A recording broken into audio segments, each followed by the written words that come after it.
All right. Sorry about that. I was having some audio issues. I hate to pre-watch stuff, but I should have in this case. What's up, ATF Media G? Thanks. South to West. Well, the audio here is in mono where available, and the volume is really low. Maybe it'll pick up in the later episodes, I hope, but I have the volume set at max, and it's still a little light, but we'll see how it goes. Anyway, I thought we would watch some sports content. I found this by accident. Remember the show we watched with Bill Dundee where he got interviewed at Sports, what was that called? Sports Talk America. I thought I'd try to find some more episodes of that, and I couldn't. But when I searched for it, I searched for Sports Talk America 1990s, and I meant to search for 1980s. But by searching for 1990s, it brought up this show. So this is from 1992 in Atlanta, Georgia, public access. It's a sports show. I think this is the first episode. I think this is June 22nd, maybe. May 22nd, 1992. This is called The Press Box.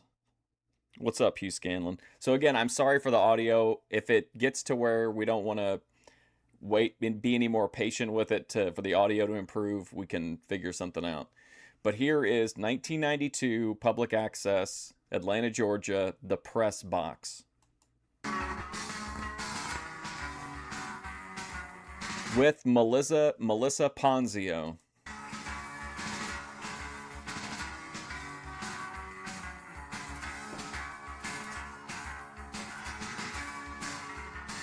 And then they've got Butch Post and Kevin Garwood, this week's guests.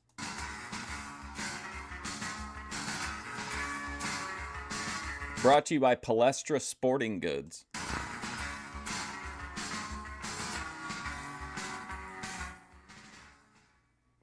Good evening and welcome to the Press Box. My name is Melissa Ponzio and I'll be your host for the next 30 minutes on Atlanta's newest sports talk show. With me is Jim Fiegel and Ty Reynolds, our Oh. What's up, Ronald? league. But first, we're going to talk a little bit about the sports. So Ty, the NBA playoffs. We're down to 4 teams now. Chicago versus Cleveland and Utah versus Portland. What do you think is going to happen? Well, at first I thought Chicago was going to pretty much have their way with Cleveland. They handled them pretty easily during the season. But then Cleveland showed us a little something last night going into Chicago Stadium by just blowing them out. So I really think Chicago is the team to beat still. They were the cream of the crop in the Eastern Division. And I just see Michael Jordan and Scottie Pippen just going right through the playoffs, and I really think they're the team to beat. Mm-hmm. Chicago and how many, Ty? Well, I think it may go 7. I think it will go 7. Now, Cleveland just went in, and they took away that home court advantage, but Chicago, I think, is going to win one game over there, and I think it's going to go 7. Last night, with Michael Jordan being sick and everything, everyone was saying once Michael gets sick, it seems like the whole team gets sick. Do you agree with that? Well, that may have had a little bit of an effect, but you have to realize that Cleveland came out with a mission, really.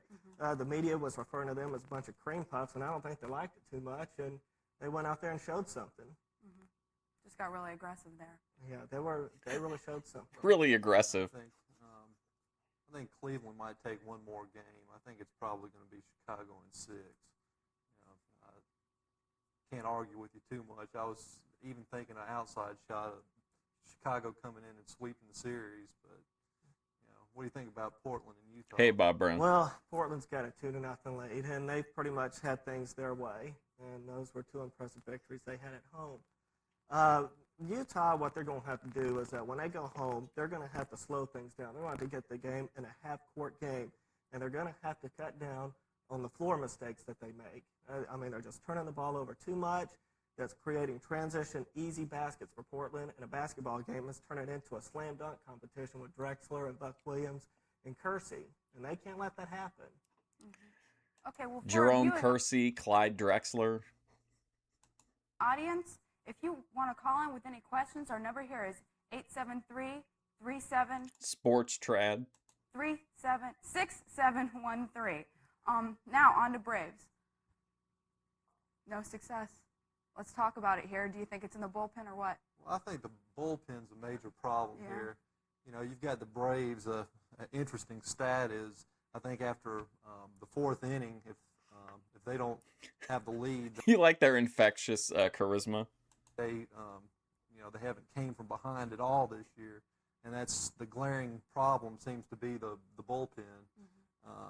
You look at it. Alejandro Pena, over his career, he's been a pretty good pitcher, but I think he's not really closer material. Last year he had a good August and September, but this year I think just pressure and a number of other things have kind of gotten to him. Okay. He is an experienced vet. Juan Berenguer, I believe we have a Yeah, we have a phone call about Terry Pendleton. Hi, you're on the air. Hello? Hi. Yes? Yes, I would just like to say that I would, like to fuck you. Well, let's What? What? Oh my God! Amazing. get back to Braves. Like to fuck you. Yes? Yes, I would just like to say that I would, like to fuck you. Well, let's get back to Braves. Now, Wow. You get them all. yeah. Okay. Steve, I thought you were going to weed them out. We have the same Steve, fans I as thought last you was gonna weed him out. year. Do you think that maybe it was just luck last year that the Braves went so far, or No, that's getting back to the bullpen. I feel like that guy calling in fixed the audio somewhat. phone call. I think a major, a right-handed power pitcher would help out a little bit. I don't know if Mark Wohlers down at Richmond's the answer, but I'm not convinced that Berenguer and Alejandro Pena can, do the job. I hate to bash anybody because I think they're good pitchers, but I just don't think they fit the closer bill. Well, I have to agree with you a little bit. I think that there's no doubt the Braves really depended on Berenguer and Pena last year, and they've really been struggling. They've been constantly falling behind on the count, and then they've been having to throw 2-0 fastballs, and they've been getting hurt. And so the Braves, it's still early. They have other options to look at. They do have some good young pitchers in the minor leagues, but they're just going to have to wait it out a little bit. Hopefully some of these veterans will be able to come around. But like you said, Jim, we may have to go to Richmond. As far as position players, I It was think like Mike Ditka went to Atlanta one time back in the day. maybe a problem is first base had been a little bit of a problem, but I think Brian Hunter's going to come around and do a good job. He's a young guy that might have 20, 25 homer potential. I think the biggest problem probably is going to be at shortstop. We need somebody who's got an offensive stick as well as a defensive glove. We've got the pieces, but we don't have the whole gestalt of the thing. We need a Barry Larkin type. so you're or talking something. trades here? A trade, would be my opinion. We've got a log jam at certain positions. We've got We need depth at starting. get rid of the starting log pitching jam. in the major league and loaded through the minor leagues, and we've got a lot of depth in the outfield really too. There's a few young prospects. I don't think so, Melvin Diaz Bob is really Brown. tearing it up down at Greenville. That's a Double-A club. Wasn't the alien arm stretching footage later on in the 90s? At 10 homers and 40 RBIs. He's a true major league prospect. Do you think they'll call Ryan Klesko up this year? He probably will get a cup of coffee in September. Mm-hmm. That's a cup of coffee being, kind of get called up when they expand to the 40-man roster. But I don't think he's going to be an impact this year, and he might not be next year even. It might be 2 years from now. Right, I think Klesko's about a year away. But I think that not only have we been lacking a little bit at first base, Wow. which has been coming up, we've been getting a little production out of the first base position lately.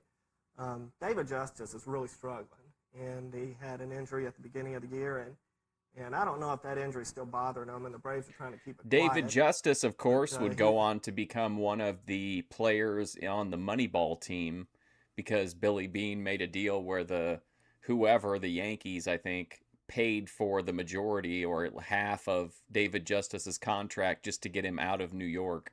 There's a great scene in the movie where he kind of confronts Billy Beane about it, the fact that, you know, what the he basically David Justice still thinks he's like a big star, and Billy Beane kind of puts him in his place logically without hurting his feelings, but while also acknowledging that, you know, his inherent value. It's a really interesting scene. The Braves need him to hit home runs. And Jim, going back to the other guys, That's way too not much, having in my opinion. much offensive production from the second baseman and shortstop. The Braves won with that last year, but what they're going to need is, I think, some consistency out of Well, the bullpen. I think and last year you'll consistency. find Jeff Treadway was more of an offensive force at second base. Yeah. You know, with Treadway, you're probably giving up a little defensively with, you know, having Lemke in there. But, you know, Treadway, you're talking about pretty much a bona fide 300 hitter. You know, he might be you're talking about pretty much a bona fide 300 hitter. You know, he might be 290, might be, I think last year was 320. Okay, I think we have another phone call. Hi, you're on the air. Hello? Hello? Hey, I've got a comment about the catching. Yes? Well, it's actually not a comment. Can I get your opinion? Who do you think's better catcher, Berryhill or Olsen? Are you asking me or Ty? Did you see her lean back once she realized it was like a legitimate question? Whoever. Go ahead, Jim. Well, I think, you know, I like Olsen a lot, but I think Berryhill has a little more to offer as far Right. as Yeah, it's like an extreme. It's like a sedative laced sports show. I love it. you know, switch hitting. You know, he's got pop from the left side as well as the right side. He's, Pop from the left and right. I'm not convinced he calls any better game than Olsen, but he's a good, you know, he calls a good game. Right. I'd probably, if I had to pick one of the two, I'd probably give the nod to Berryhill. Okay. And also, last year, didn't they play Brian Hunter in the outfield some? Yeah, he's actually, he's not very fast, so it seems odd having him out there, but Yeah. he's actually a pretty good outfielder. He gets a good jump on the ball, but the problem with that is we've got really 4 outfielders now, and you know, if there's any moving, it might be a Justice to first base rather than Hunter to the Oh, thank you, OC, for the chili. Appreciate that, man. outfield. Dave Justice to first base? Yeah, I think that would probably be more of an answer, Justice to first base. That way, you know, it's hard to deny Dion being out in the outfield. You know, he's, I believe, 7th in the league in hitting, and, you know, it's hard to keep Otis out either. Yeah, well, what do you think they'd do with Bream then if they move? Well, it just if, you know. Yeah, well, you know, it's all speculation. I think Bream is, you know, probably seen some, you know, some of his better years. His knees, it looks like it, you know, it's painful when he's walking actually. And Okay. All right, well, next we'll be joined by our 2 guests, Kevin. It actually says that David Justice was upset with the way that he was portrayed in both the book and the movie Moneyball. He said it was an inaccurate portrayal. Garwood and Butch Post, the president and vice president of the Metro Atlanta Street Hockey Association, also known as MASHA. But first, let's take a look at how this game is played. We have a clip from you, some highlights of last week's 4th annual Atlanta Cup. This tournament was hosted by MASHA, and it was broken down into 2 divisions MASHA. of 5 teams. The teams were from the Atlanta area. Were there meetings? I mean, probably. I mean, it's public access. She probably just reached out to whoever, you know, in the area with like the local sports writers or. As also teams from Washington, D.C., Philadelphia, New Jersey, and even from Miami. So let's take a moment and look at some highlights from last week.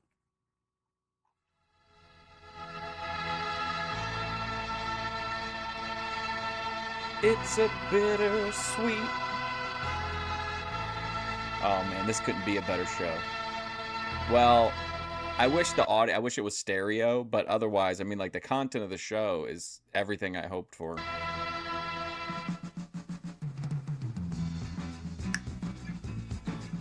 What's up, Go Hogs? Go Hogs! Boom! Look at the skills right past him.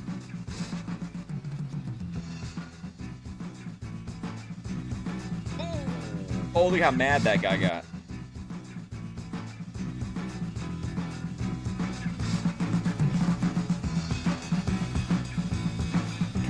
Kabaddi. Kabaddi.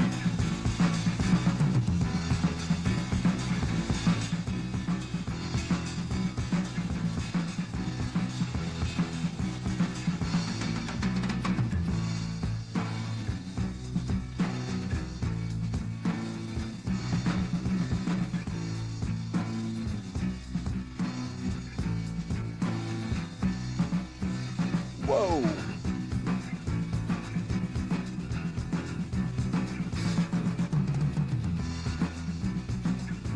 What is this? Is this what they played on the roof in Clerks? Yeah. I got a piece of resin stuck on my tongue.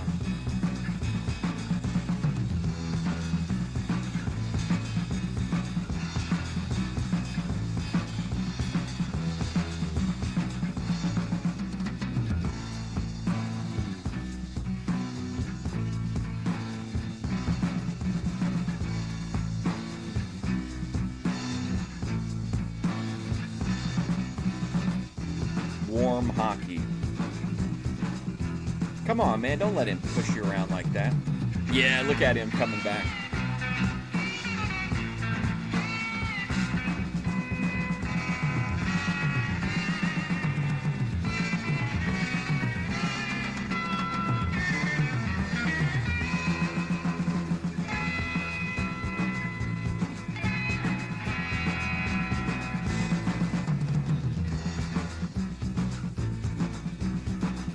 Sounds like an Allman Brothers song. Don't let that guy push you around. Get in there, Baldy.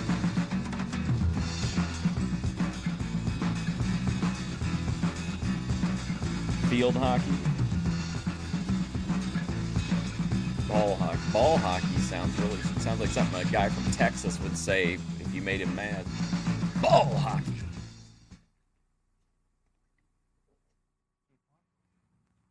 Okay, those were some highlights from last weekend's 4th Annual Atlanta Cup. And here we are with Kevin Garwood and Butch Post, the president and vice president of the league. How you guys doing?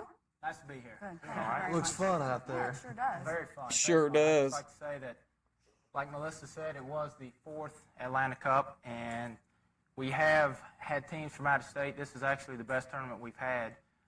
4 years, we've had 2 champions from Atlanta, and we've had 2 champions from out of town.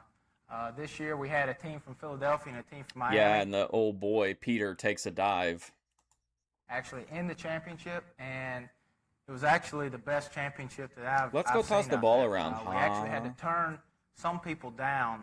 We had a team from Long Island, New York, and we had a team from New Jersey. We had to turn them down because the tournament was full, which really was a step in the right direction. But really, it's a great sport, and the league has come a long way. We've actually been playing street hockey in Atlanta since 1975. My favorite part is when Lisa lies to him on purpose for no reason whatsoever about being pregnant, and then he announces it, and he's like, "Hey, everybody, we are expecting." And then her friend Robin, I think Robin might be her real name, Robin Lively. She like confronts Lisa and basically has like the only common sense lines in the entire movie. And Butch is going to kind of talk a little bit about Okay, that. before we talk, we've got a caller on here. Hi, you're on the air.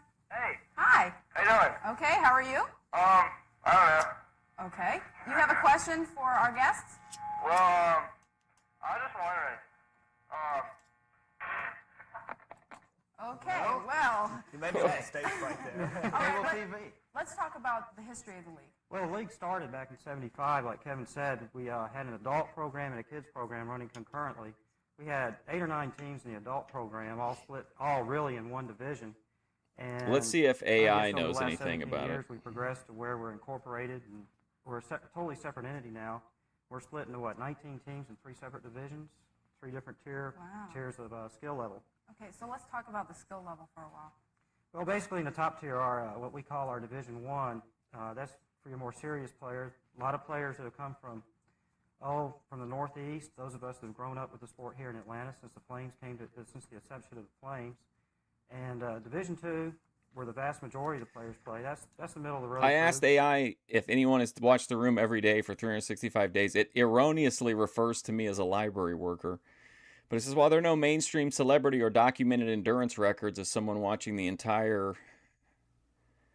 Oh, it's looking at 365 days trilogy, and it says, while there are no documented endurance records of someone watching the entire 365 days trilogy every day for a year, a passionate film curator and library worker did publicly document watching Tommy Wiseau's cult classic movie The Room every day for the entirety of 2019.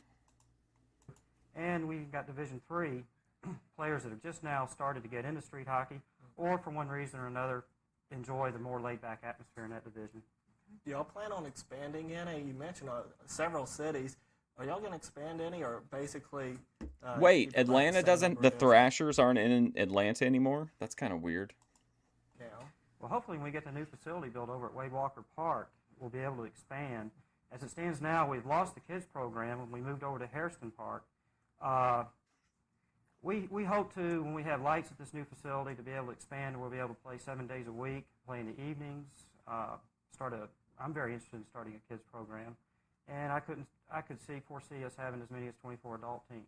Wow. Let me just say something about that. As far as the expansion, we actually have a summer league that runs from June through, say, mid-August. And that's been going on for 4 or 5 years now. And just this past year, we originally only wanted 6 teams. And now we have 10. So the interest is there, and it's just a matter of getting the word out about the league. Well, how does somebody who doesn't know anything about hockey get involved? I mean, do they have some person? It does reference the fact that while the 365-day streak is the most extreme documented attempt, other superfans of The Room have reported similar benders. For instance, another viewer estimated watching the film upwards of 70 times, which included a longest streak of watching it at least once each day for 2 straight months. Call or Well, basically, I guess I'm going to be that person. Pussy level For thinking. now, the number anybody that's interested can call myself, Kevin Garwood, at 923-0697. And please just leave a message on the answer machine. But we definitely don't want to discourage anybody.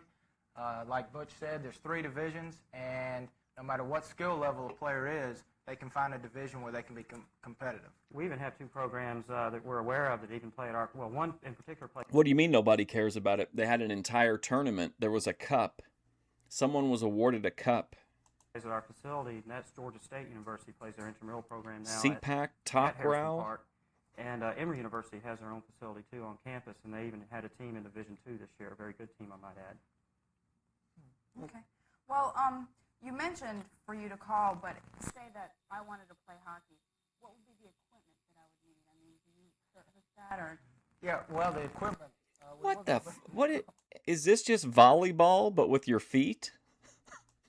Well, we didn't, but the equipment, basically the only equipment you have to wear are shin guards. There's a company called Milek that makes the shin guards, and a pair of gloves. Really is the only 2 pieces of equipment that you have to have. How much for the Atlanta Cup? Our I'm not league, sure. And then a stick. Okay. But the Sports Authority, they just started selling some street hockey equipment and ice hockey equipment, and really you can get everything you need there. I might add, though, I highly recommend the use of elbow pads. They're not mandatory in our league, though I foresee the day when it will be mandatory, and helmets. Helmets. Most players in Division I now are wearing the helmets with at least a half shield. At Goggles. least a half Okay, shield. And you brought up ice hockey. What is exactly the difference George Dorunda would not care for the safety between helmets. street hockey and ice hockey? I'll let Butch answer that. Okay. Well, basically, the difference between ice hockey and street hockey, played under the United States Deck Hockey Association rules, the obvious difference is in deck hockey we play in tennis shoes. Of course, in ice hockey we play on ice skates. Of course, there are some fledgling leagues, we understand. There's some organizations here in Atlanta that are playing on rollerblades, too. And we have seen some individuals out at the rink, out at Harrison Park, on the rollerblades. But basically, that's the biggest difference. It's like comparing Macintosh apples to Golden Delicious or something like that. You know, we're all apples, but there's some differences. What's the structure of the league? I mean, do you have different levels of play? We have 3 divisions. We touched on that briefly, but we do have 3 divisions, 18 teams, 3 Let me divisions. look up so Atlanta No Cup. matter what skill level a player is, they can be competitive. And like I said, we don't want to discourage anybody. hey, Kevin, How would Atlanta somebody go Cup out, street hockey. How would they go about seeing some games, see if they're interested? I mean, are they playing on the weekends or Basically, right now, weeknights? right, we're just playing on the weekend, Saturday. Okay, the term Atlanta Cup for street ball or ball hockey refers to the championship event hosted by the Atlanta Street Hockey Club, known as the ASH Cup. Oh, here we go. Or as well as the Metro Atlanta Street Hockey Association, which is, I think that's what this is, right? MASHA. Seasonal playoff tournaments. MASHA is one of the most prominent street and ball hockey organizations in the region. They play at the Mark Ogden Hockey Rink in Prickneyville Park. They have teams such as the Running Rebels and Panda Watch. So there you go if you're interested in getting involved. Sunday. And like Butch said, we're hoping to get a new rink at Wade Walker where we can have lights so we can play during the week. But really, this past weekend was a great opportunity for people who haven't seen any street hockey being played. This is all out in Stone Mountain. Right. This is actually Stone Mountain. That's where Jake the Snake is from. South Harrison Road, Memorial Drive in South Harrison at Harrison Park. And we do have the Summer League, and that's going to be on Saturday and Sunday morning. But there's usually hockey out there almost year-round. Is there usually a lot of people watching? Well, We got a phone call here about how to register. okay. Hi, you're on the air. Hello? Hi, I've got a question about the Summer Hockey League. Yes, go ahead. Forgive me if you've answered this, but I've been away from the television off and on. That's quite all right. How do I sign up for the Summer League? Okay. Okay. What you need to do is you need to call myself at 923-0697. Okay. And Call him basically, directly, just give me please. a call. Actually, I will say this, though, that the Summer League is full at the moment. But what I can do is I can put you on a waiting list, and hopefully I can get you in. We're going to be playing 9 games. It's going to be running from June 6th through August 16th. But if I can't get you in for the Summer League, we definitely, would like to get your name and number, and we'd like to go ahead and get you in the Fall League, which runs from October through the first week of March. Okay. So how many games is that for the Fall League? The Fall League varies in length. Last season we played, 16 games? It depends on the division you're in, too, because the different divisions have a different number of teams in them. The season it'll run probably from the first weekend in October through, you can count on the first weekend in April. Okay. And Do you we accept full team registration? Say if I turned in a roster for a full team? That is correct. That is something we haven't mentioned that we have for this league is it's really under a club concept. Even though we encourage individuals to join the league, you join as a club, and you're allowed up to 21 players. And the team fees generally average between $600 and $650 a season, and that includes a double elimination tournament playoffs at the end. I didn't hear if you had answered this before, but what about mandatory equipment? Okay, the mandatory equipment are shin pads, and we recommend the Milex shin pads because they cover you have to have from the top of the knee cover to the top of the ankle. And it's also mandatory to wear some kind of gloves. They can be garden gloves, golf gloves, or even ice hockey gloves. Okay. So that rules out the soccer-type shin guards? No, you can wear soccer-type shin guards if they meet the MASHA minimum, which is, I believe, Kevin, correct me if I'm wrong, it's from the top of the ankle to just below the knee. Uh-huh. And the officials on site, they can help you determine whether they're legal or not. How much are the Milex shin pads? The Milex shin pads, you can get them, I don't know if I can say this, but I am, the Sports Authority for $12. Of course, you can get soccer shin pads for far less than that, or I've even seen players out there using banged-up old catcher shin pads. Well, what do you do with somebody who, say like him, who can't get into the Summer League because it's, say, it's booked up? Right. Do they have pickup games or anything that they can go and get involved with? I encourage anybody that wants to get in, and even if the Summer League is filled up, to be sure to call Kevin's phone number and leave a message on the machine. Yeah. And Kevin, go from there. Yeah, well, definitely. Like this gentleman said, if you wanted to bring your whole team in, you could do that. But if for some reason we couldn't get this person or whoever into the Summer League, we would definitely give it our best shot. The teams operate on an independent basis during the regular season, and we would do our best to find out what teams are trying to pick up players, and we would definitely try to get them on a team. And actually, we'll probably have a brand new team formed just from the Summer League. That's what happened last year. And really, if somebody really wants to play, we can find them a team. It's not that we can. We've never turned anybody down. I've never seen a situation where a player that wanted to get into the league couldn't get into the league.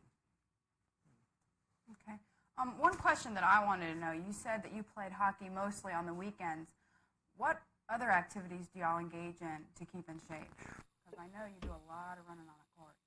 Well, between the two of us and several friends we got, we go and we run around Stone Mountain twice a week. I'm into cycling. Of course, I ice skate a lot. I play ice hockey. I referee ice hockey. I know Kevin's into some things. It's definitely an endurance sport. I mean, especially to play in the top division. Right. It's something where you really do need to be in shape to be competitive. We are definitely out there for fun, but Division I is a pretty fast-paced game, and you really need to be in shape. So I definitely encourage some type of running during the week. I wish I could get my team to run a little bit more, but a lot of running. Running, skating, cycling, they all help. Okay. Well, if the viewing audience has any questions at all, just please give us a call at 873-6713. Okay? And the phones are ringing off the hook. That's right. Hello? One question I wanted to ask. For power or for accuracy, strength, endurance, what do you think is the most important skill for a hockey player? That's a tough one. Does it depend on the positions? I think as with any sport, I think you have to have some concept of the mechanics of the game, be it basketball, tennis, free hockey, ice hockey, you name it. Sorry, I got to check on Poppy.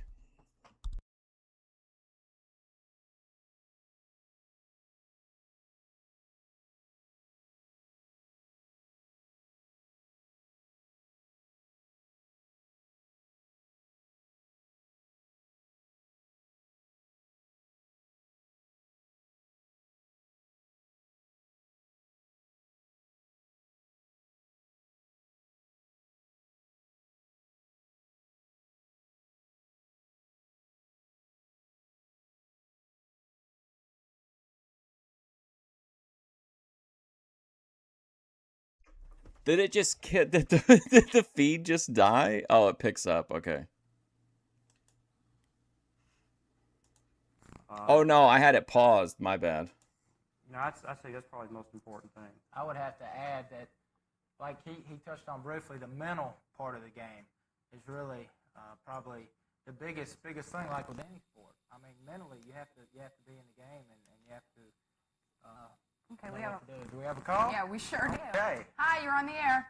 Hi.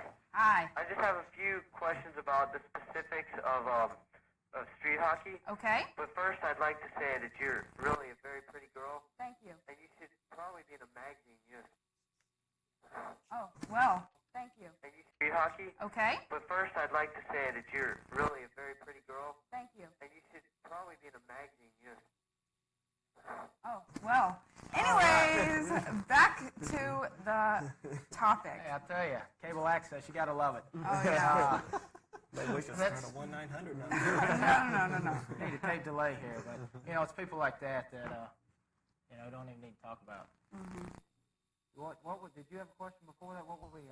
Lost my train of thought here. Well, one thing that I did want to ask is I found out that you are the coach of the UGA team. Uh-oh. Yes. And so do you just want to expand on that a little bit? I mean, when did you start doing this? You've got both sides. I've been coaching at Georgia now for 5 seasons, I believe it is. And, of course, I've been playing ice hockey for almost 20. So it's just something that's, like I said, you're comparing apples with apples, just different kinds. And so I like ice hockey. I like to play street hockey. They go hand in hand. We got the facility out at Stone Mountain. We've also got the facility out at Park Air. Okay. And just one final fun question. Who's your pick for the NHL playoffs? I'm going to back out. I'm going to take the easy way out. I say who has the home ice advantage. I say right now it's apparent that Chicago and Pittsburgh are going to head up in the Stanley Cup Finals, but I haven't kept up with it. When they win those 2 series, maybe our analyst here can answer that question. Who has the home ice advantage when those 2 teams win? That's my pick. Well, to be honest with you, I don't know right now who does have the home ice advantage. I was looking at Chicago and Edmonton at the beginning of the playoffs as the 2 teams to look out for, and now Edmonton's down 3-0 to Chicago. And I think Chicago's playing really well right now, and I don't think home ice is going to make any difference with them. If Chicago plays their game, they're well coached. I think you'll see them go and take it their own way. Pittsburgh's a solid team and well coached by Bowman, but I like the Blackhawks. But I think the Pittsburgh- Wow, I he's think the actually Steelers have a little making more got some incentive. good It was comments. very difficult to defend that cup, and I think they're a little more motivated at this point in the season. I have to agree with Bush. I'm definitely going with Pittsburgh. They got Yeager's big number on. 66, Mario Lemieux back That's right. after a broken hand. I believe he's still playing with a broken hand. But definitely, Jim just touched on Jaromir Jagr, tremendous player. Okay. Well, I'd like to thank both of our guests for coming this Jaromir Jagr. We enjoyed you very much. And that wraps up our first show. Next week, we'll have Mike Eakin, who is head coach for the Clarkston High School, on, and he'll be talking about the June baseball draft and also the Metro Atlanta players who might turn pro. So you really need to check us out. We're on at 8:30 for Friday night, and thanks for joining us, and hope to see you next week. Thanks a lot.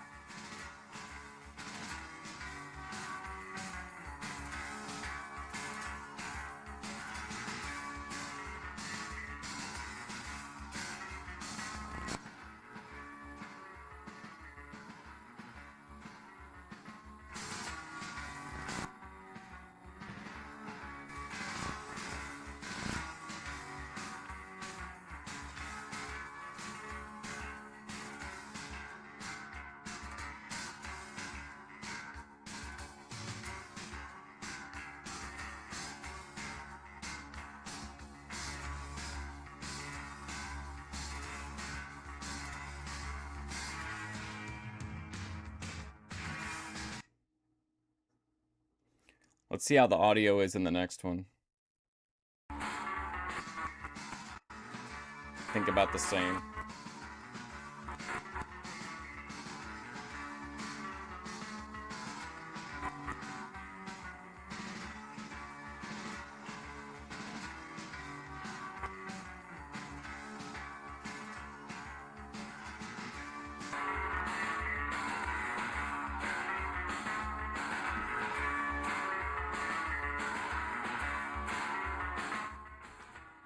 Good evening. My name is Melissa Ponzio, and welcome to the Press Box.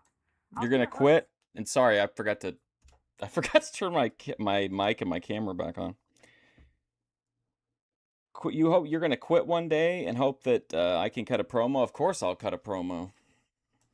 For the next 30 minutes on Atlanta's newest sports talk show. Yes, Southern Anthony Michael Hall is a good doppelganger. Along with me is Jim Fiegel and Ty. How you doing?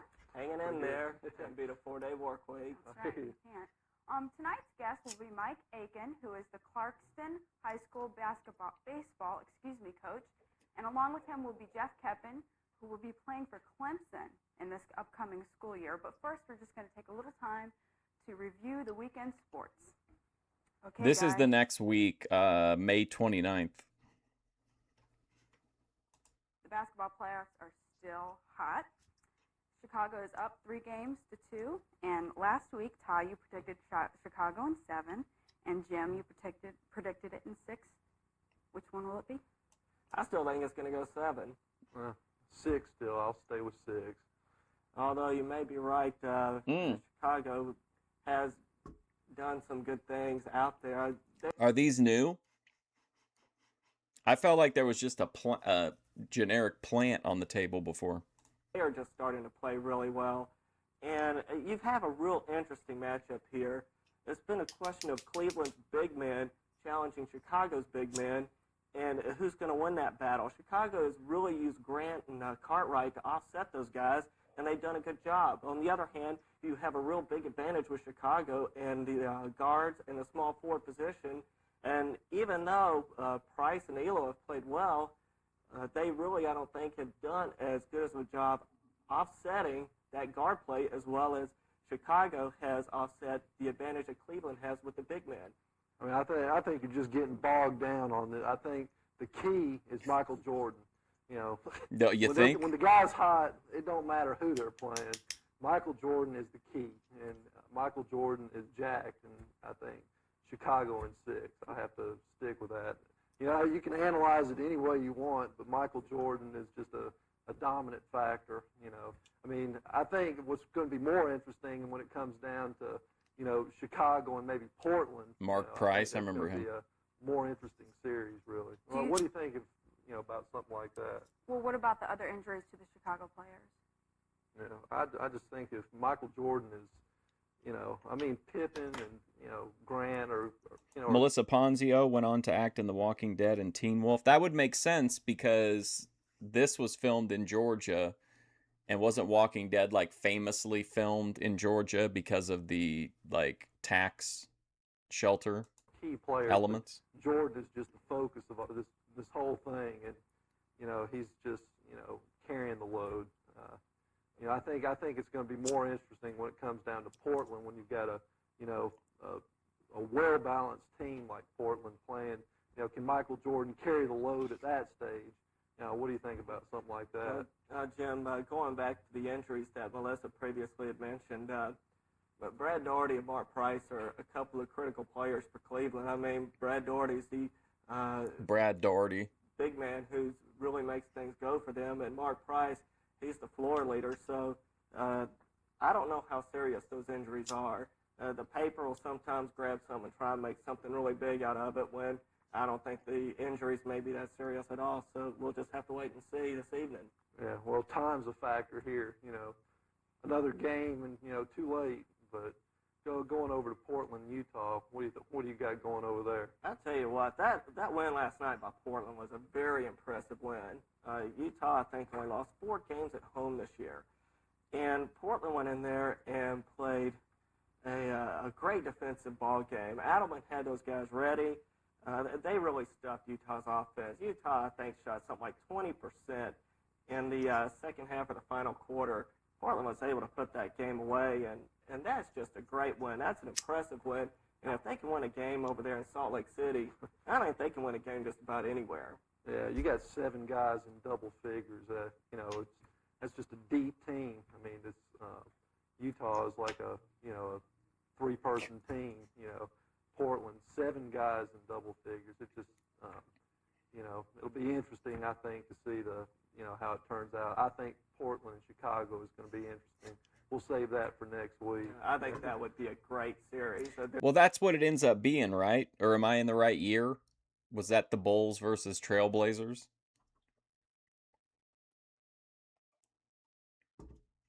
There's no doubt about that. What do you think the outcome?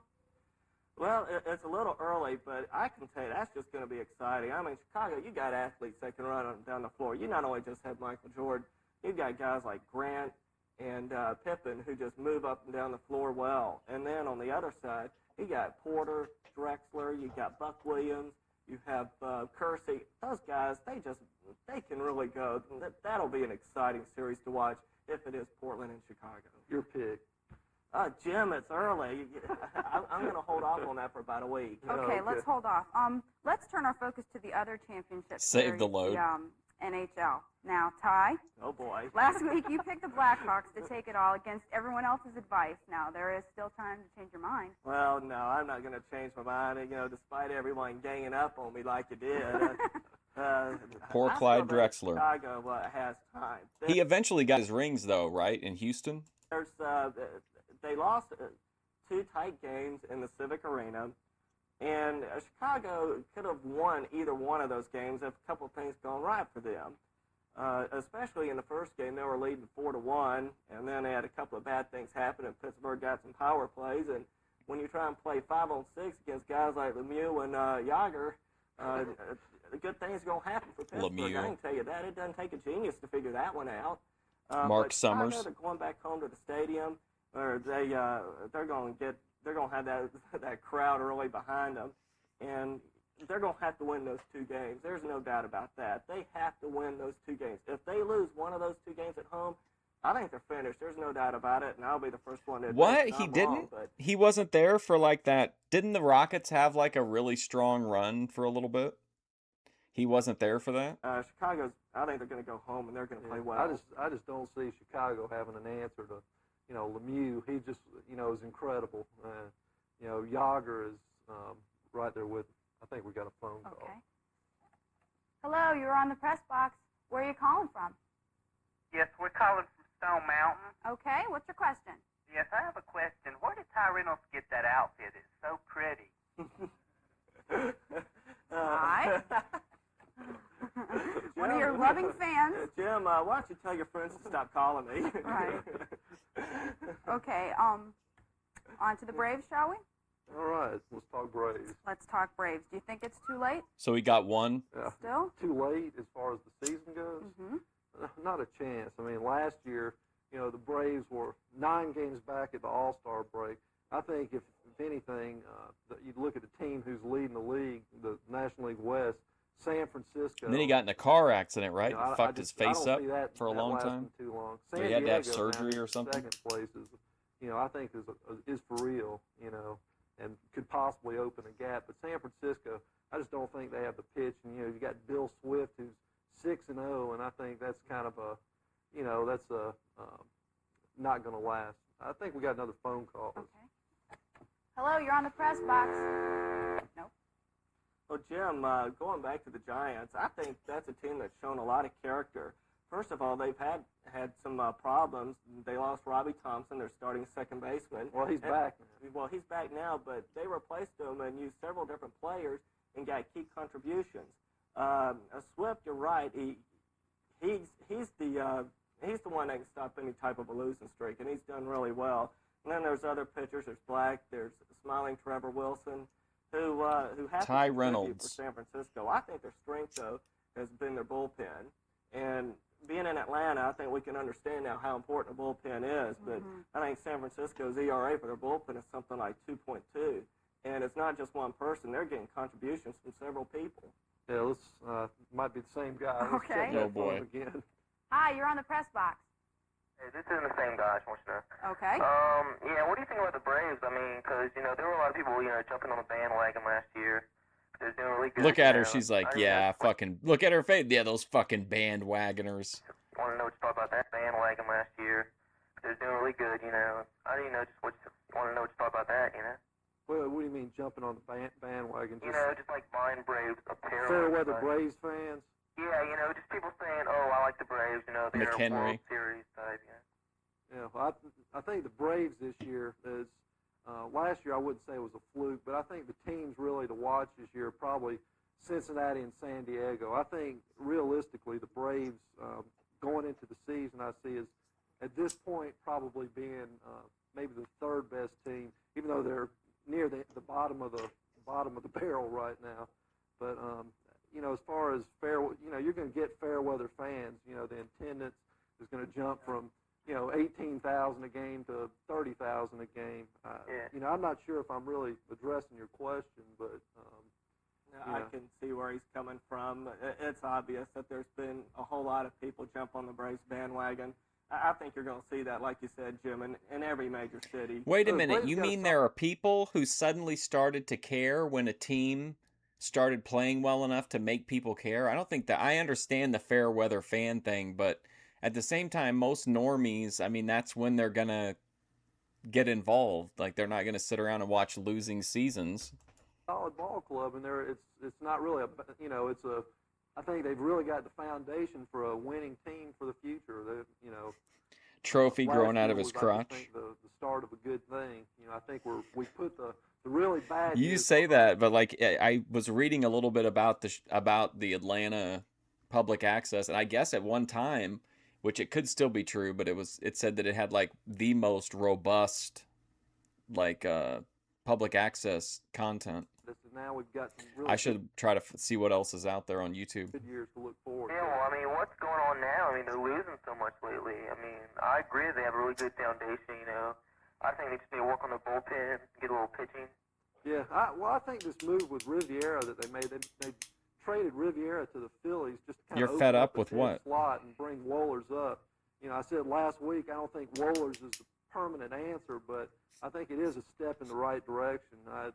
Maybe also consider possibly bringing Pete Smith up for a middle relief role or something. It's, Yeah.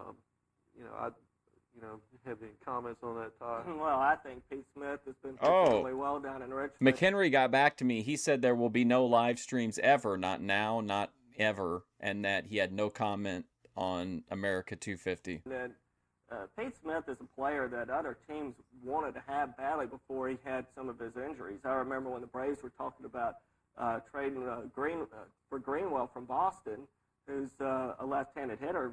batting over 300, hitting over 30 home runs. And one of the names they mentioned was Pete Smith, and Bobby Cox was saying, no way. Pete Smith apparently has got something. He's got a good fastball still, and so maybe we will be able to see a player like him as well as Wohlers come up, and maybe someone can go in and get the closer job done. Yeah, well, I think we just need to clean up a little bit as far as we've got some guys in kind of the same role.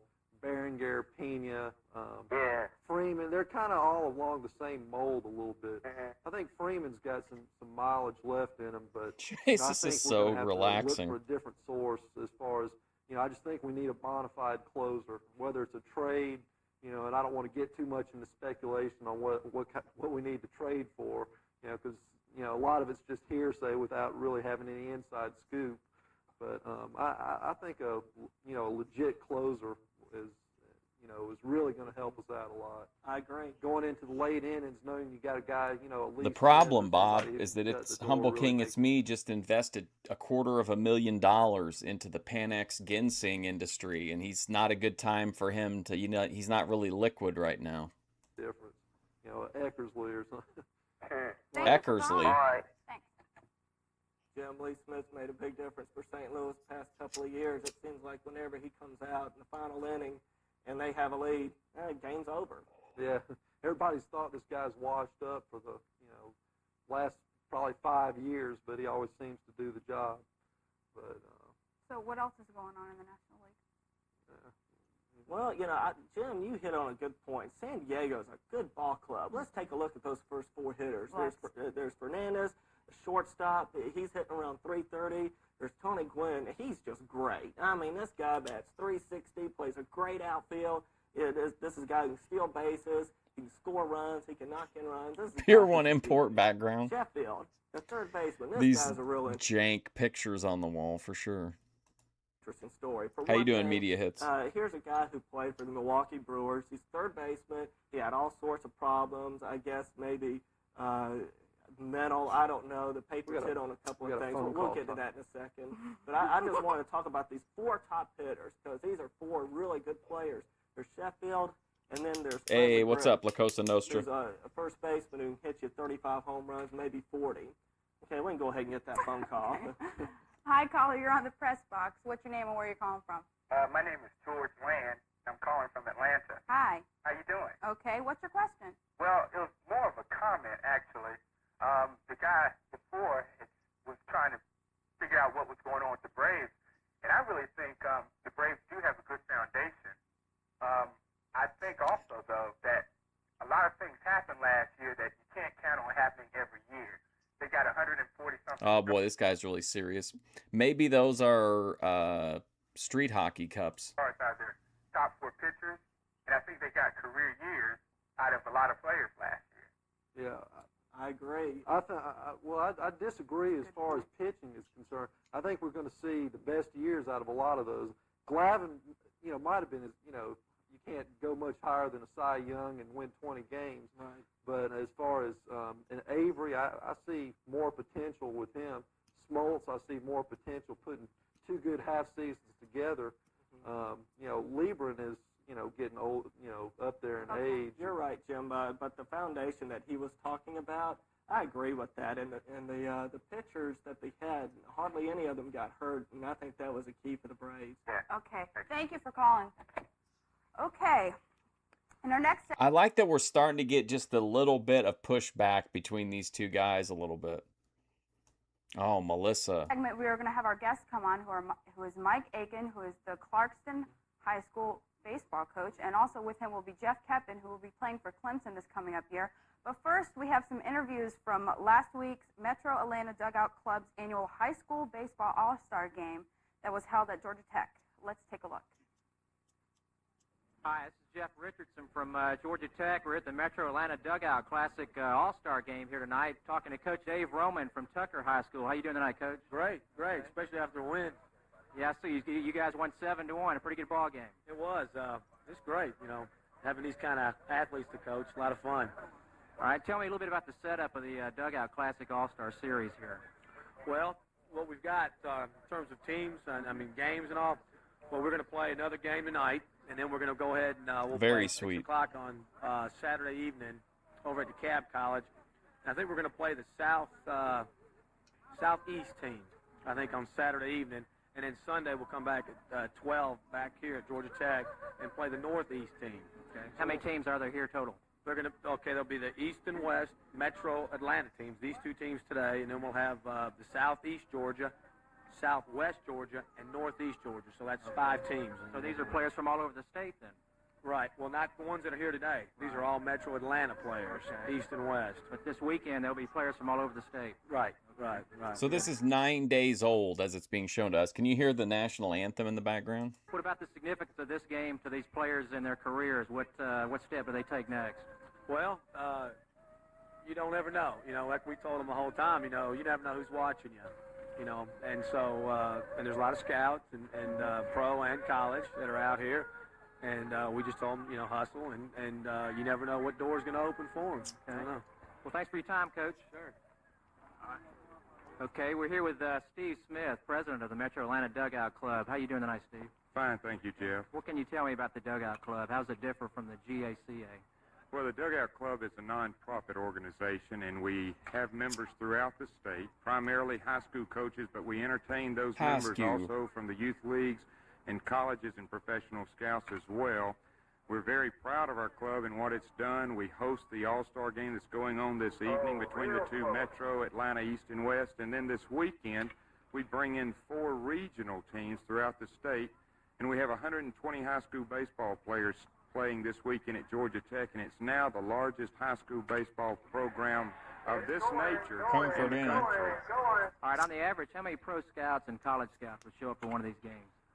Generally, every year we have a total of somewhere between 60 and 80 college and professional scouts that come in, and with this being close to the time to get your draft list in from each club, then a lot of national cross-checkers are in, so there's some big-time guys that come in to look for these guys for a last shot before the draft.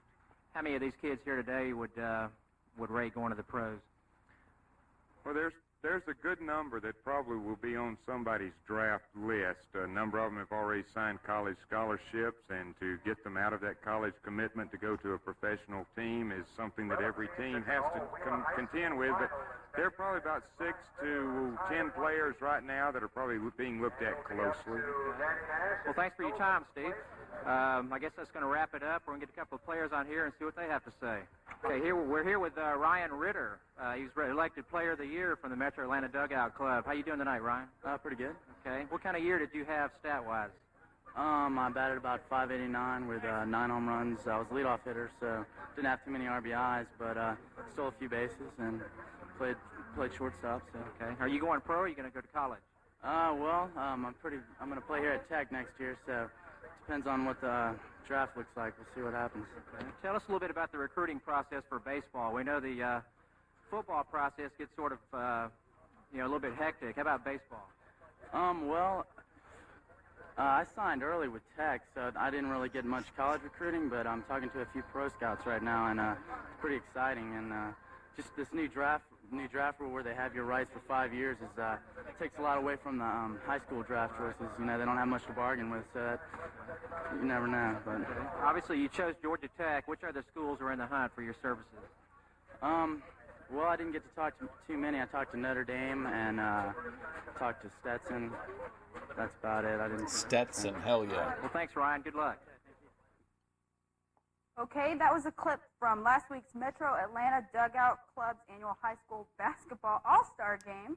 And before we get on to our special guest, I'd just like to thank our sponsors so much, who are the Atlanta Voice and Palestra Sporting Goods. Now on to our special guests. We have Mike Aiken and Jeff Keppen. Thank you very much for coming, guys. Where's a guy like this guy batting .589? They got Pro women's softball. Where's a guy like that get drafted? I tell you what, there's no telling, but he had a great year, played for a great team. He, the scouts, they don't always want to reveal their information, but the guy's got an excellent chance to be drafted. He's a shortstop. They're always looking for shortstops that can hit. And, he's got a good pop in his bat. Down there at the All-Star game Wednesday night, they had a home run hitting contest, and he hit about 3 or 4 out and had a great showing. So he's got an excellent chance to be drafted. If he doesn't get drafted, he'll just go to Tech and play there. You know, Mike, Ritter had mentioned the 5-year rule, and I believe there's been a change now with that rule. Can you comment on that?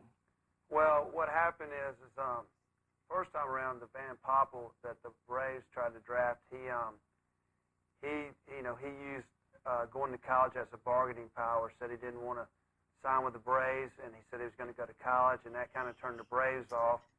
And then How did last year, I want to say Von Poppel? What was he, a pitcher?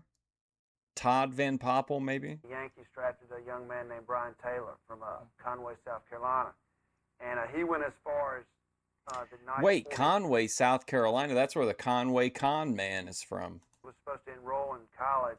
He was at the campus, and he used that as his bargaining power. And the Yankees, they knew they had to sign him that night, or he was going to go to college, and they wouldn't have any more rights to him. Now they've got it set up where even if the young man goes to college, they still have the rights to draft him. So that kind of takes a little pressure off the professional clubs. Jeff, Yeah, what do you...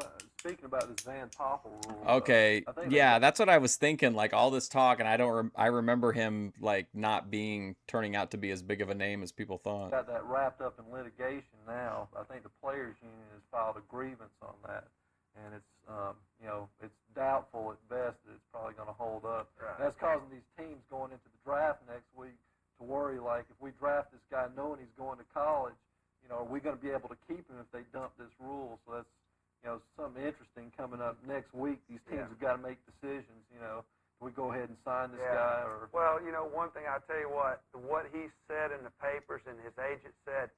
I mean, he really Yeah, I think George is the actual Bulldogs, right? turned the Braves off from drafting him. They were going to draft him, and they did not draft him because of that. Jeff, from a high school standpoint, you're a student. You obviously had a good year getting a scholarship going to Clemson. I mean, if you talk with any pro scouts, what's the process like? Yeah, I've talked to 3 or 4 scouts, and they can't really tell you if you're going to get Jeff drafted or not. Keppen. I mean, not without talking money or Yeah. anything like. Just was it pretty neat? Or what was? It's a great experience. I mean, whether you get drafted in the 1st round or the 5th round, it's an honor. So. Well, I talked to you a little bit earlier, and you said you had actually a workout for one of the was it Cincinnati Reds, yeah. Yeah, what's a workout like?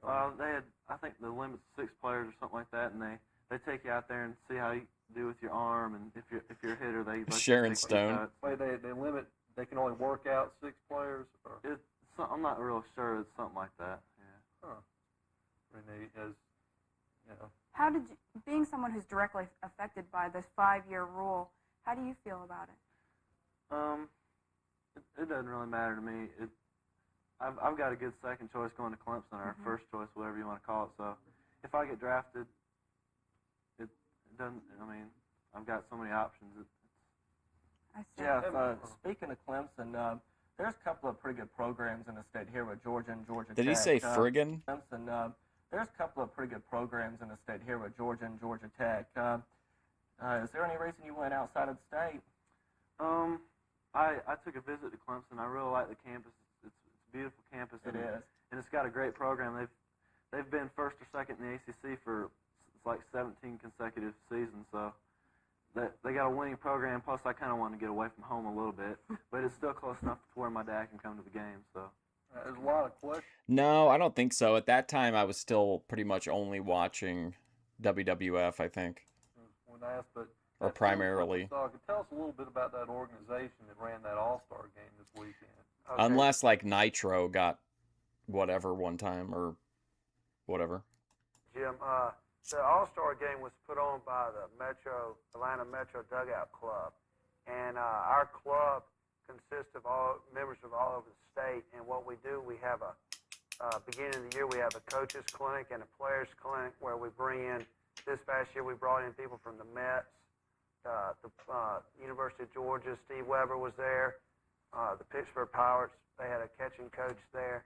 So we had a players and coaches clinic. Then I think we got a phone call. Somebody All wants right. to ask you something. Here we go.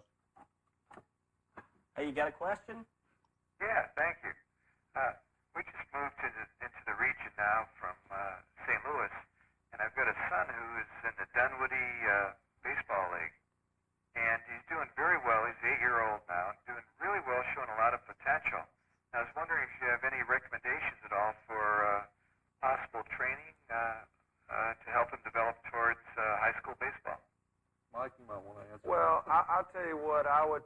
8-year-old young, a kid, first of all, go out there and have a good time, play hard, enjoy yourself.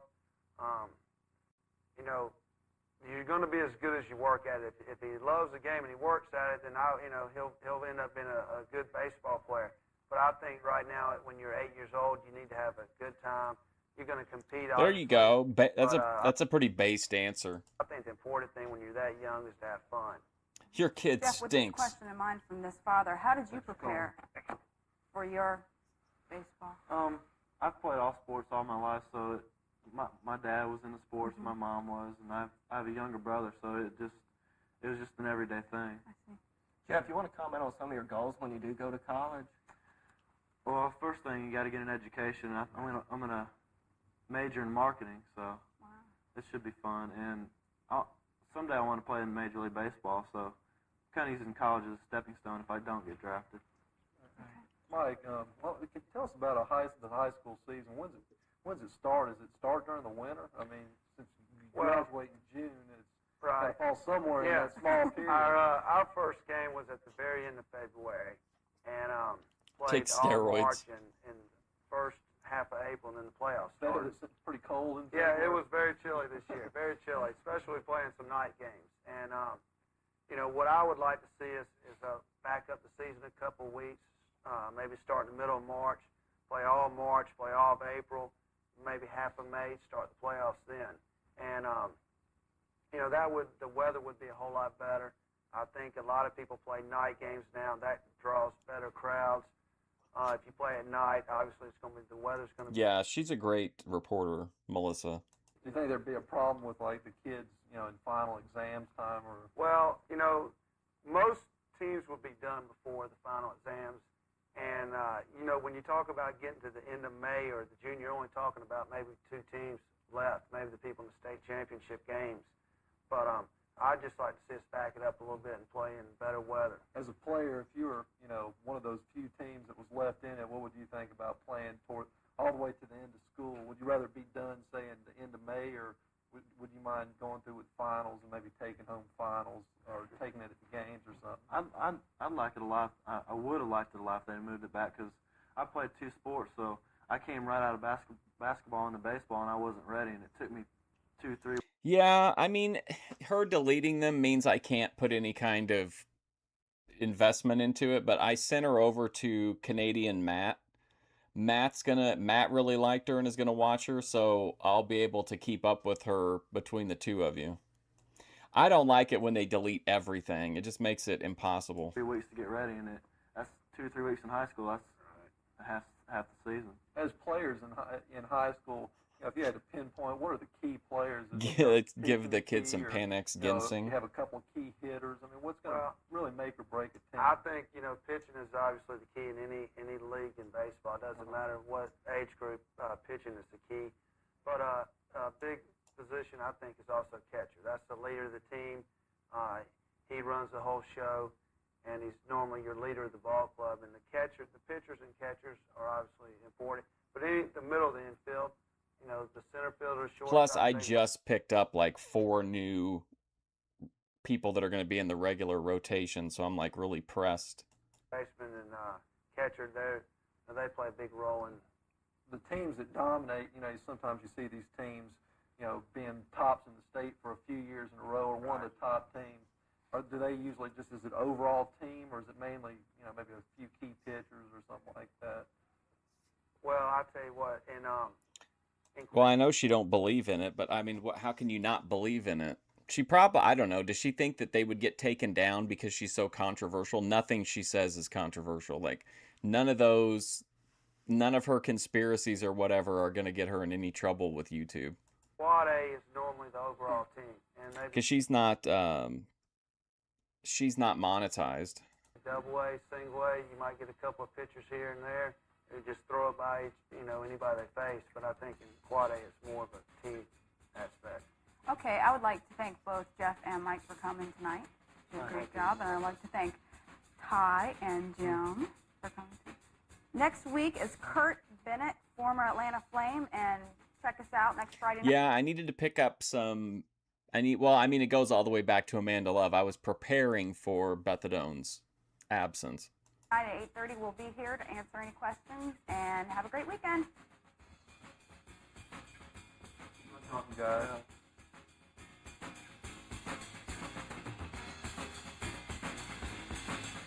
Ken Stiggers. What was that one name? Ellie Najim from Sheer Artistry Salon, and the People TV facilitator was Ken.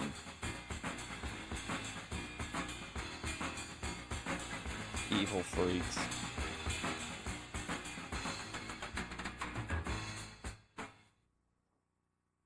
Yeah, I had no idea Ken was involved.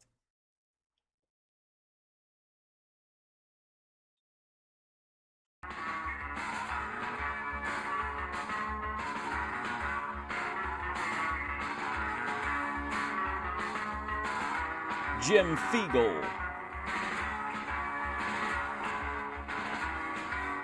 Oh, look at that shit. Kurt Bennett from the Atlanta... He's a former Atlanta Flame.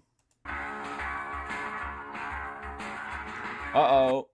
We got a new sponsor, Vim Library Furniture. Is that who set the stage up?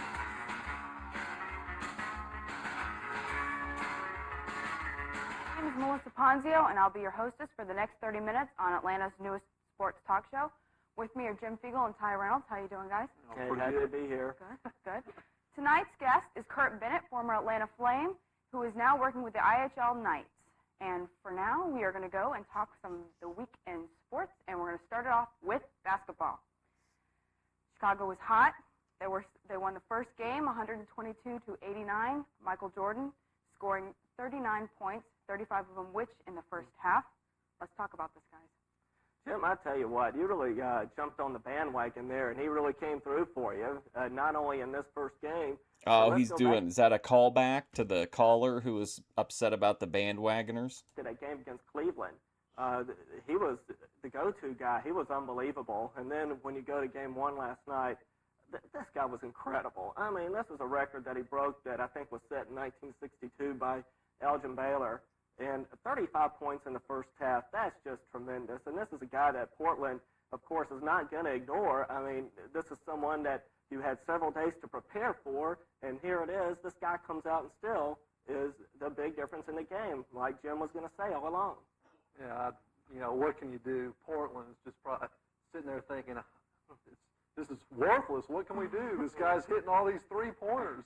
I just think that Michael Jordan is, once again, I'll say, he is the key. I felt like I was going off on a tangent last week, giving his laurels in, but laws to this whole thing.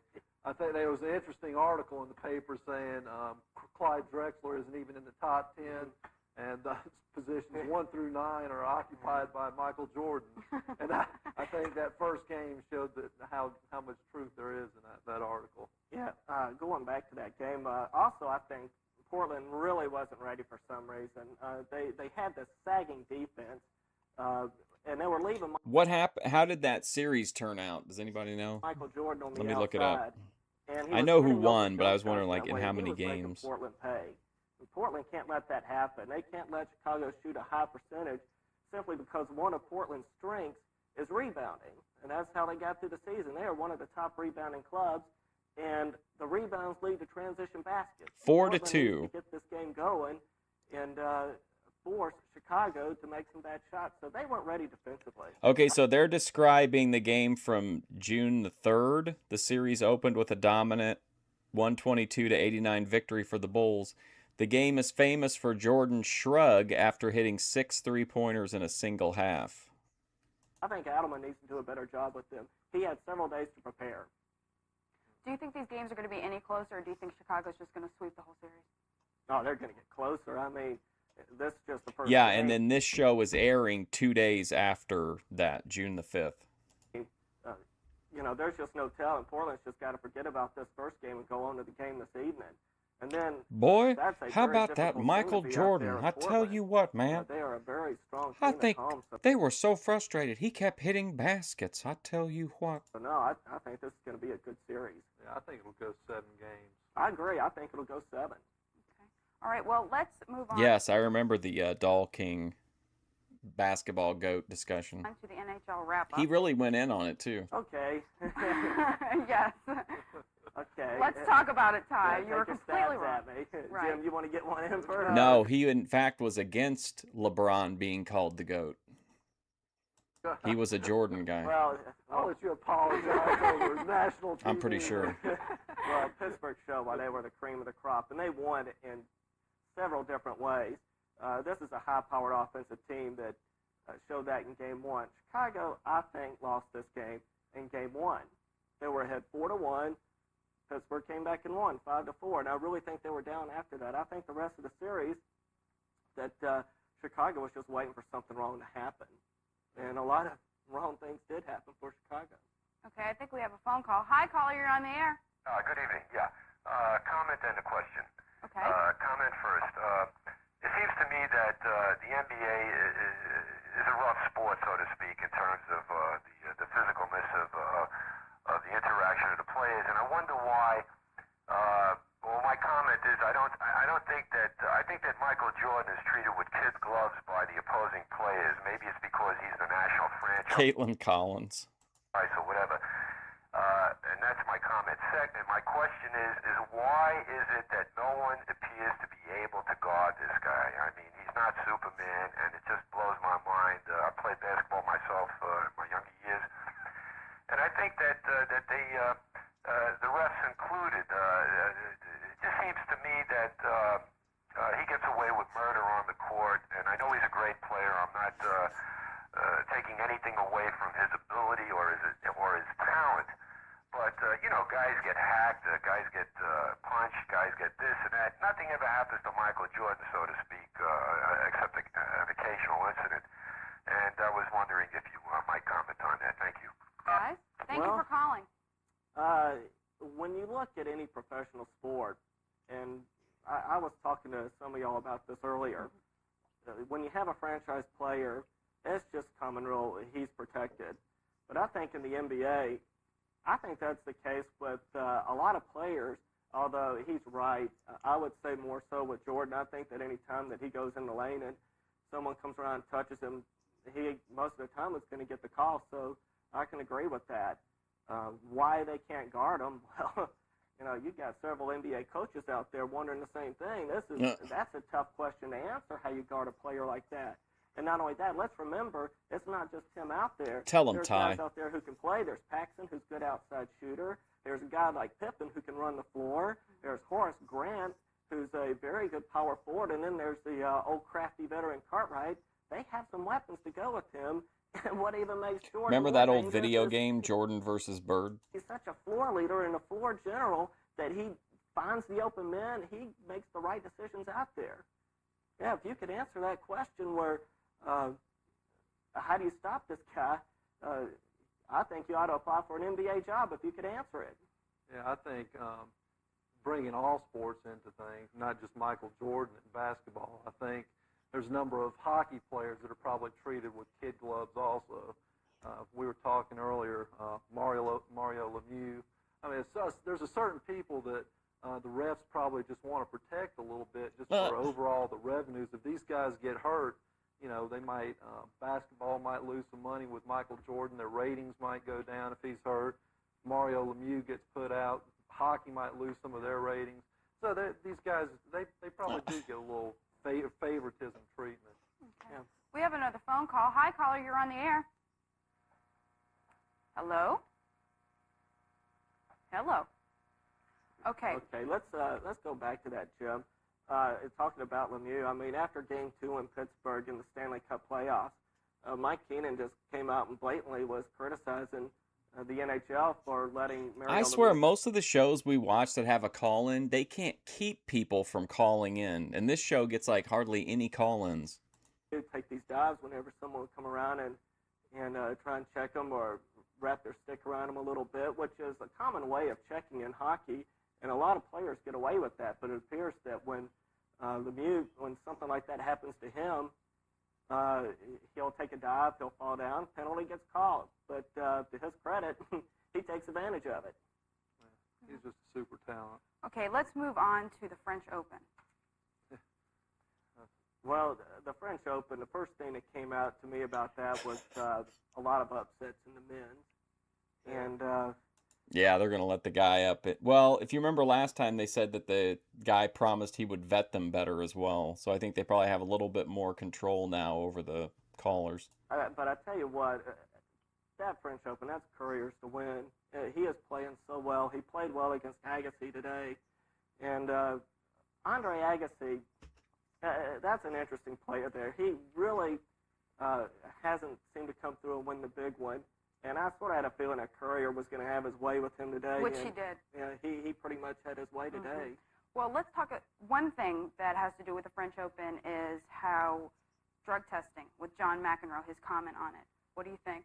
McEnroe came out in the paper and said... Well, I agree on like overall views, but it seems like all the shows managed to have like their, regulars or the trolls that would call in. That there needs to be random drug testing, saying that for a while in tennis that steroids How you doing, have been Scott? prevalent. So, as in any other sport. Right. That's a hard call, but it's something that I personally agree with. He had other significant players come out and basically agree with him. Chris Evert came out and mentioned that there was use, and Steffi Graf said that she had played against someone this year who was taking foreign substances. So they feel... In 92, I don't know. The players feel that... I feel like tennis had a real like uptick in mainstream attention during that time, though. Steroids obviously make With like him and Sampras and Bjorn Borg. Like McEnroe to the Agassi era.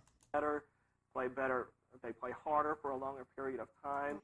Yeah, there was the one guy that made kind of a little bit of a comment, but it was pretty like, whatever. It's just that very first call that was obscene. And they overcome injuries much quicker. Jim? Yeah, they just it gives them a lot more endurance. You have some guys like Connors going out there in his late 30s against, someone, possibly beefed up on steroids. I never really thought about tennis being a steroid sport. Yeah. You think football and, maybe weightlifting or something. You don't really think tennis, but, if Ben Johnson with track, a track star does it, it's, Okay. Now, on to baseball. Let's talk a little bit about the realignment of the divisions. Well, the realignment of divisions, this is typical baseball. This is typical sports. They're talking about this is an issue of cash, which is creating a dispute between the owners. The Braves and the Reds are talked about being moved to the East. And with Monica Seles. I think that's after this, if I'm not mistaken. She was part of that, though, big uptick in mainstream attention. She did the real loud grunting, the goat of grunting. To the West.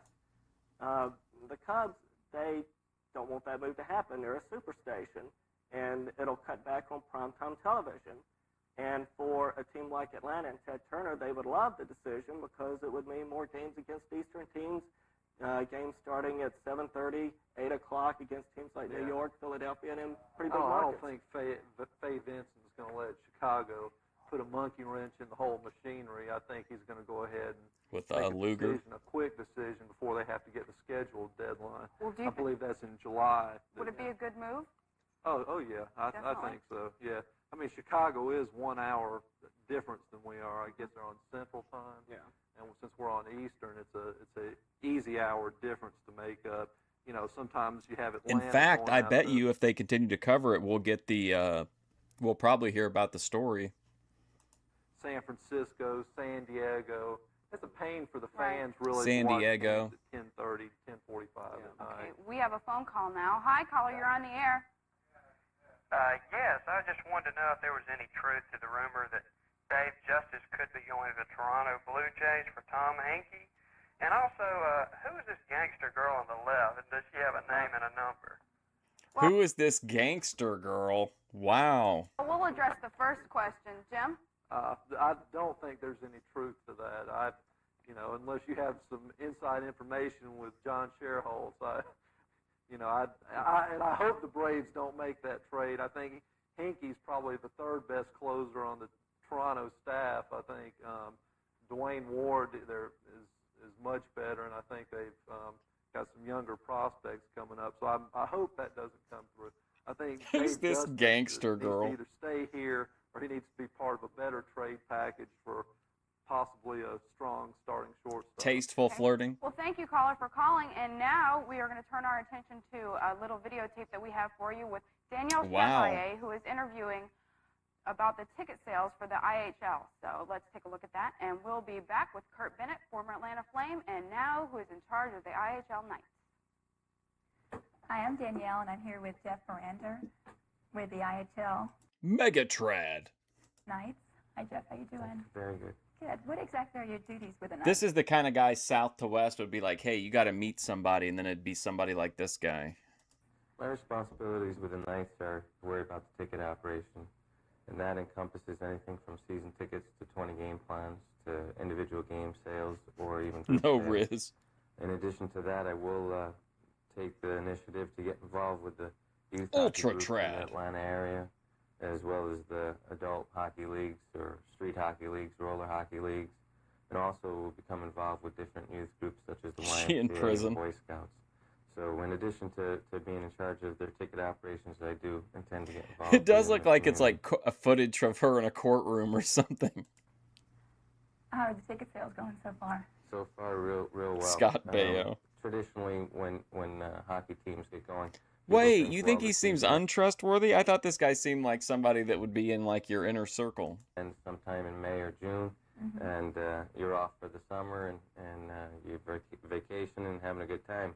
It's just the opposite with ticket sales. The summer is our busiest selling season, and then once the actual games start playing, we can ease up a little bit and just let over-the-counter sales go. So ticket sales are going real well right now. We feel that anything that we've got to date in excess of 900 season tickets is a good start because we've just really started our sales campaign for the summer.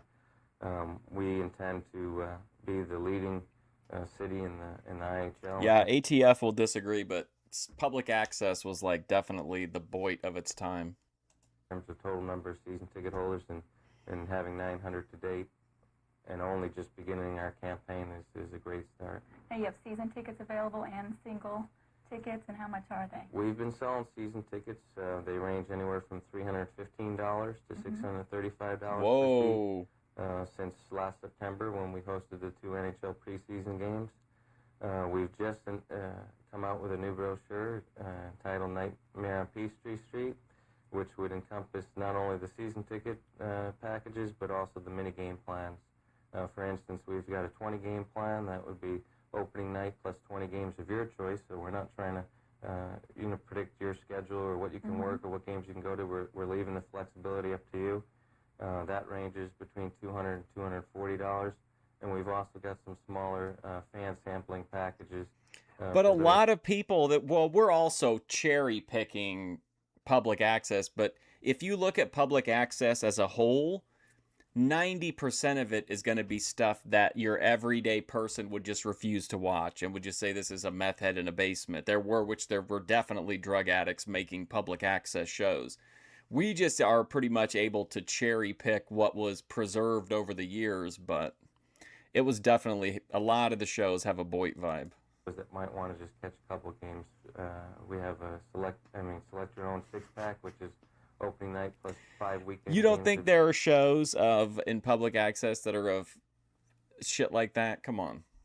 Your choice, as well as a smaller package called the Hat Trick, which is 2 preseason games plus opening night. So we feel we've got 2 different packages that may meet. They're not all needs. Stairway to What Stardom. NHL team are you affiliated with? We've affiliated this summer with the NHL expansion team, Tampa Bay Lightning. They're very new, and they started out like us. They'll be starting in October in the NHL. Got a great staff down there, and we felt That's geographically- because you're watching the most popular mainstream surviving shows like Stairway to Stardom, the stuff that people gave a shit enough to preserve. But if you had to watch like the actual like bottom public access stuff, it's not that much different. speaking, it was a It's just people, crazy people ranting at cameras. When does your season start? We'll actually begin on October 1st and 3rd. We'll host the Bruins NHL preseason games. On the 1st, we'll play Boston and Philadelphia square off, and then our parent club, Tampa Bay, will be coming in on the 3rd to play the Bruins. Our actual home You're opener just won't biased be till against activated October individuals. 14th is tentatively scheduled for us to kick off. You're our hockey anti-activated. I'd like to thank you for taking the time out. And we're here at the IHL office at the Omni with the Atlanta Knights. Thank you, Jeff. I'd like to thank you for helping us promote the Knights in our inaugural season, and we're looking forward to an exciting season here at the Omni come October. Good luck. Oh, you're right, South to West. Look at the way he Season looks here at the Omni camera come here. October. Would you trust this man? He does look like a shyster. Good luck. Thanks. What a trad, though. October. Good luck. Thanks. Oh, my God. Whew. Wow. Okay, that was Daniel Chevalier with a little information about the ticket sales for the IHL. And now we're here with Kurt Bennett, who is a former Atlanta Flame and now who's in charge of the IHL Knights. Welcome. Welcome. Thank you. Charge of the IHL Knights. Well, exactly. What exactly is your role with the Knights? Well, right Geez, now, how tall is this guy? Is he Manute Bowl? mostly trying to relate to the community what the IHL is. Most NHL players had played in this league. It's called the International Hockey League, either here or the American League. It's where they grow. Players come out of college or junior A or from Europe. They need it's a maturation process where they have to be placed somewhere where they can get playing time. So we're going to be aligned with the Tampa Lightning, which is the new team in the NHL next year. And the players that they want to develop will be housed here. This better not be a We'll see some of the players going up and down. porno I star don't or know how much something. the first year. Tampa will be an expansion year. The guy that was in the I documentary? think people have the idea that maybe because it's an expansion team, we might not get good players, but it's actually quite the opposite. Expansion teams get first crack at some of the better players. And a good instance is this year, San Jose Sharks, who are an expansion team, their affiliate Kansas City won the league. So they should see some good hockey. How would you say is it about the equivalent of AAA baseball? What was Where he the young talking about? prospects are Oh. about to make the major league club, maybe with a few veterans who are on their way out. I mean, what's the mix here? That's what is basically more so now on youth. I think the average age is 24. I know when I came up, it was called the Central Hockey League. I played in Kansas City, and we had a few vets. The whole goal, the whole purpose of these teams is to develop players, and if they're not going to make it after 2 or 3 years, they'll go with some younger players. So it's a very fast league, and I know after playing, I played in both leagues, and people have the idea that you go down from the minors, from the majors to the minors, that you're going to walk over, and it's not true. It's very difficult, and it's very competitive. Kurt, with some of the political movements that have been happening over in Europe and in the Soviet Union, the talent may be expanding a little bit. Did you want to comment on that, and would that affect the IHL? Well, definitely. I think both the leagues, the American Hockey League, which is primarily the Northeast, and our league, are benefiting. What about by Vlade almost Divac? doubling of the amount of talent pool. Is he involved? Hockey is probably the #1 sport in Russia, and they have tremendous hockey. They won the Olympics this year, and now a lot of those players are freed up. Czechs a lot freer to get. We've always gotten some Finns, Cicero. Swedes, but now we're getting a lot more. And you're going to see. I don't know if anyone went to the IHL All-Star game this year. We had a couple of Russians and a couple of foreigners playing in that game, and you're going to see a lot more. The level of hockey, as I'm watching, it looks very good. I'm particularly impressed. I've watched the playoffs. I have a satellite dish. It's hard to get hockey in Atlanta. Right. I have a satellite dish, but I've watched a lot of the games, and I'm very impressed with the caliber of hockey now. With this infusion of European talent, how many teams do you think the NHL can hold? Is there enough room for, say, Atlanta at some point? Hang on, I gotta having help an Cicero. NHL franchise, either a new one or one maybe coming from another organization? Yeah, my feeling is that I think our whole goal is to get an NHL team. I mean, I played on an NHL team when I was here in Atlanta. I always thought Atlanta was a great hockey town. And if you interviewed any other Atlanta Flame and told them, did you like playing in Atlanta? They said, yeah. And it was a great His town. like sleepy It's also a face. great town to come to for visiting teams. And I think our whole goal is to get back there. And as far as having more, sure, I think basketball is expanding, baseball, we're all expanding. There is the difference in talent on a team to be on the top team and below is very, very small. Okay, I think we have a phone call. Hi, caller, you're on the Yeah, the McHenry really, there was a lot going on. air. Yes, I've got a quick question for Kurt. With people in and around this area not being accustomed to watching hockey, how does he plan on bringing attention to the sport so the fans will become attracted to the sport? And number two, is that Miss or Mrs. Bosio? That's not my question. No, the question is. Okay, well, I understand the hockey question. The other question, I guess, Thank an you, inside caller. joke. What we, Atlanta, people don't realize it was a good hockey town. We averaged, over the 8 years I was here, 13,000 people at the games. People would come to me and say, too bad, I'm in commercial real estate now and I'll meet businesses, new people, and say, geez, too bad nobody came to your games. And that wasn't the case. And we had great following. As far as educating the people, sure, there's a lot of Southerners who hadn't seen hockey, but hockey's a game that sells itself.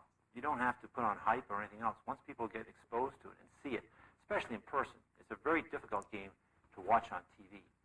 That's one of the problems hockey has in generating a lot of income, because that's where a lot of income comes from.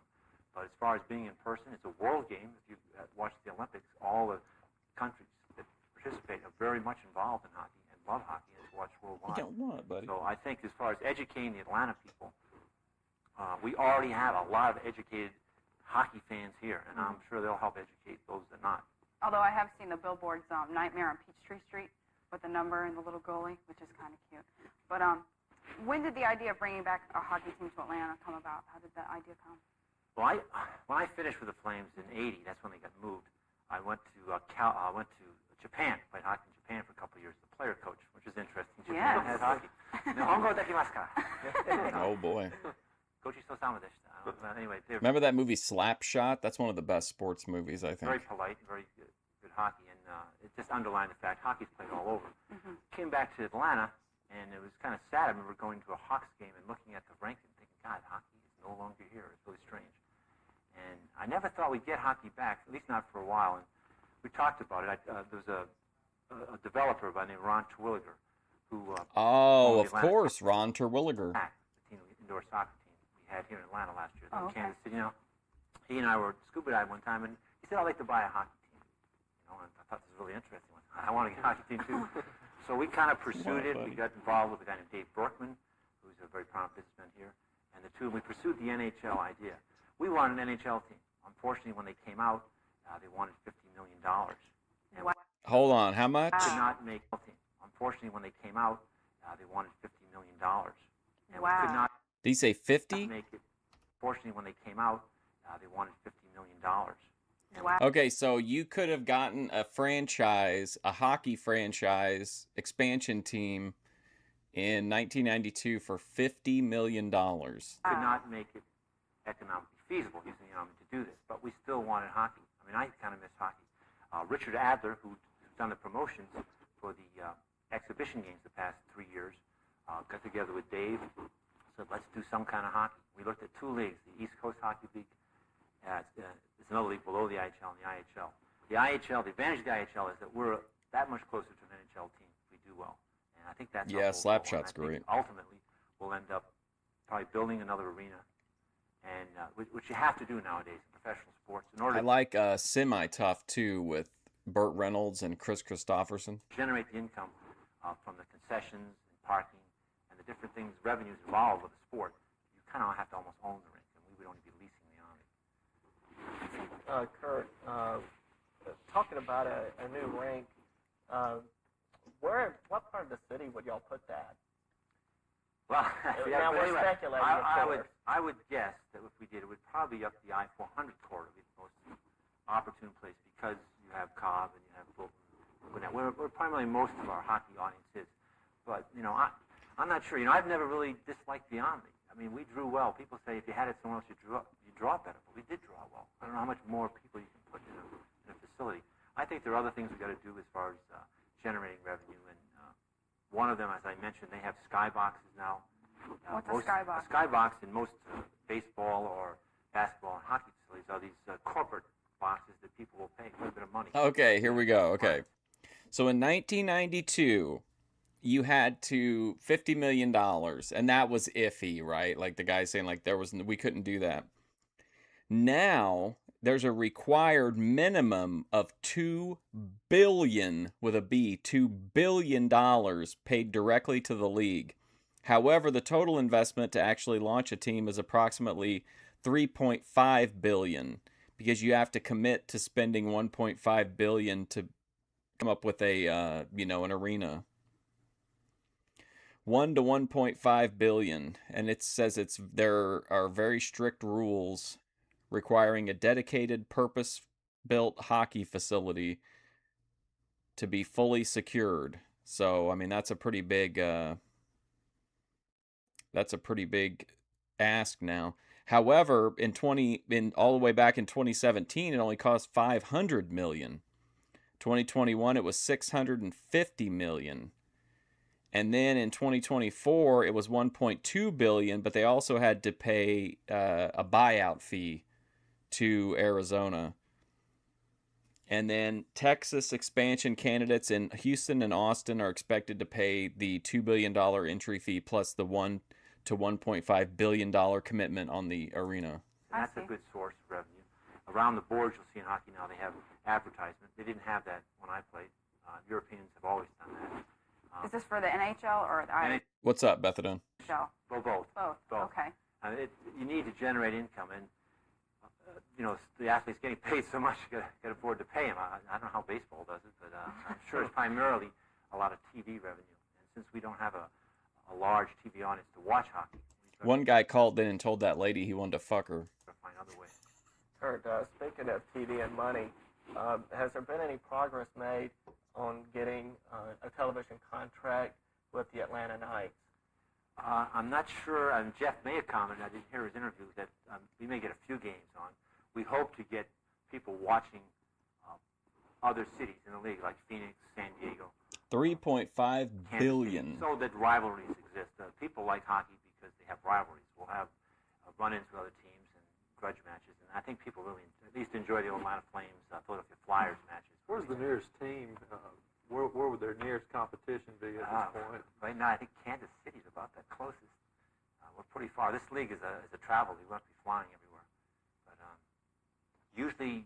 Don't worry, Bethadone. We're pausing Boit Madness. We've brought in plenty of backup. Amanda Love, Kinetic Kell, Craig and Smokiana to help us cope with your absence. Grudge matches occur because of the teams, not always because of the... Craig Fingerling signed an emergency executive order authorizing an immediate talent expansion draft. Boston and Philly were our biggest grudge matches when I played for Atlanta. How about Coach Hugh Briaco? What style of player is he looking for? Well, Gene, he coached the Pittsburgh Penguins back then with Mario Lemieux, and that was the year Lemieux scored 199 points. Wow. It was quite a... This guy should bring up the fact that he thinks Lemieux is handled with kid gloves in front of this guy who just put him over and see what happens. He's dealt with some very talented players. He's also coached the Italian national team, which he did in the Olympics recently. So he's had exposure to Europeans. So I think he'll have a mixture of a lot of talented players, more precise and disciplined type players. I know we're promoting a lot. You see, this hockey's always thought of to be really violent, and I know a lot of the violence is being portrayed. But hockey is also a very beautiful game. It's very similar to soccer. The techniques are very similar, and even now we play old timers hockey, and there's no contact, but it's still a lot of fun. You don't have to go out and just beat someone up to feel good. How's hockey changed in like the last 10 or 15 years since you were in your heyday, making an all-star team in the mid-'70s? Well, I think from watching it, I think the talent level's higher. Like I say, there's more of a talent pool to grab on now.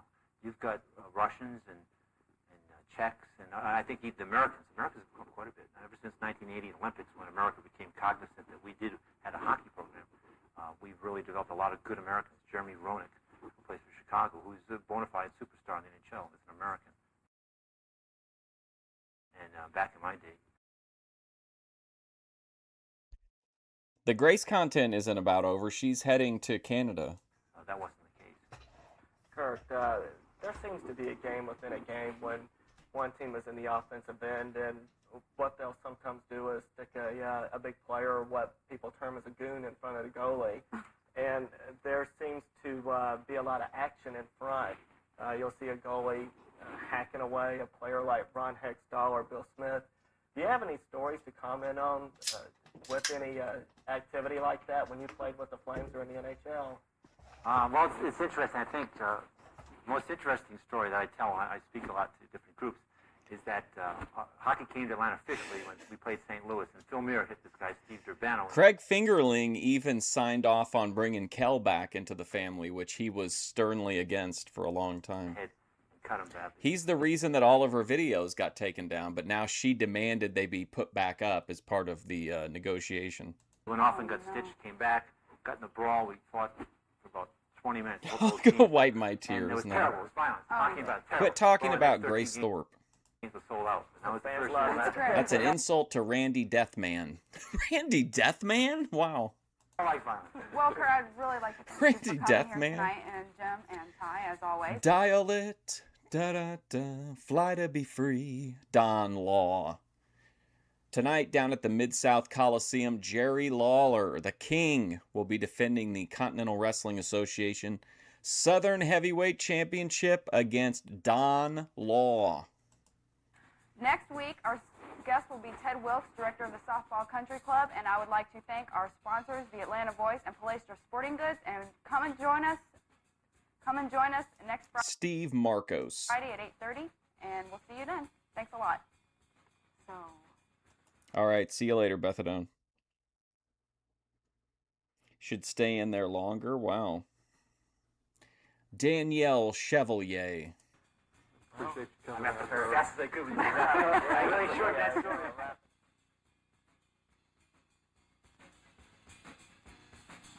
Ooh, This New Home. Okay, we got to see that. This New Home.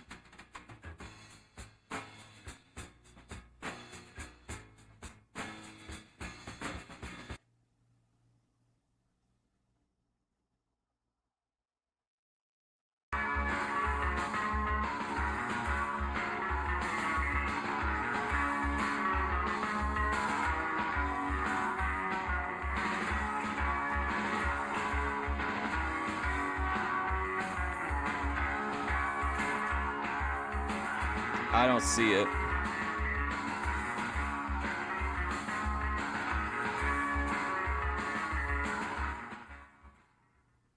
good evening, and welcome to the Press Box. My name is Melissa Ponzio, and I will be your host for the next 30 minutes on Atlanta's newest sports talk show. With me is Jim Fiegel and Ty Reynolds. How you doing? Hey, I'm glad it's the weekend. I hear you. Hell yeah. Before we start things off tonight, we would like to extend a great congratulations to Jeff Keppen and Ryan Ritter, who were both drafted. Jeff was drafted by the Cincinnati Reds in the 27th round? 37th round. And Ryan Ritter was drafted in the 10th round for the Cleveland Indians. Tonight's special guest is Ted Wilkes, who is the director of the Ponzio Softball scheme. Country Club. And now we are going to get along with this week's in sports.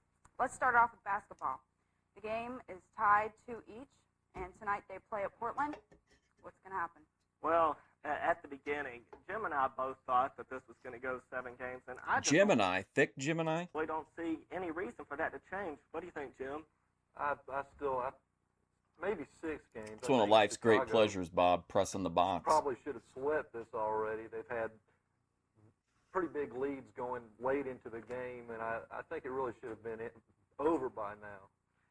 I tell you what, this has been an interesting series. First of all, it just seems that no one can win 2 games in a row. After the first game, which was simply a blowout, Portland came out with really a great defensive game plan and turned things more to their game.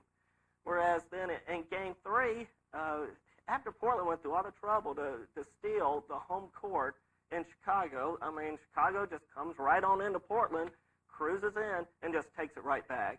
And really slowed everything up, got themselves into a half-court game, which is what they wanted to do. And then Adelman did some different things. He changed things around in Game 4 and got a good come-from-behind win. What he did was he went to a I think that means he has to kiss somebody when you're standing under the little gold baseball player. small lineup. And for a team like Portland to go to a small lineup, this is a team that depends on rebounding. And what they did was they took out one of the forwards and replaced him with Danny Ainge, a guard.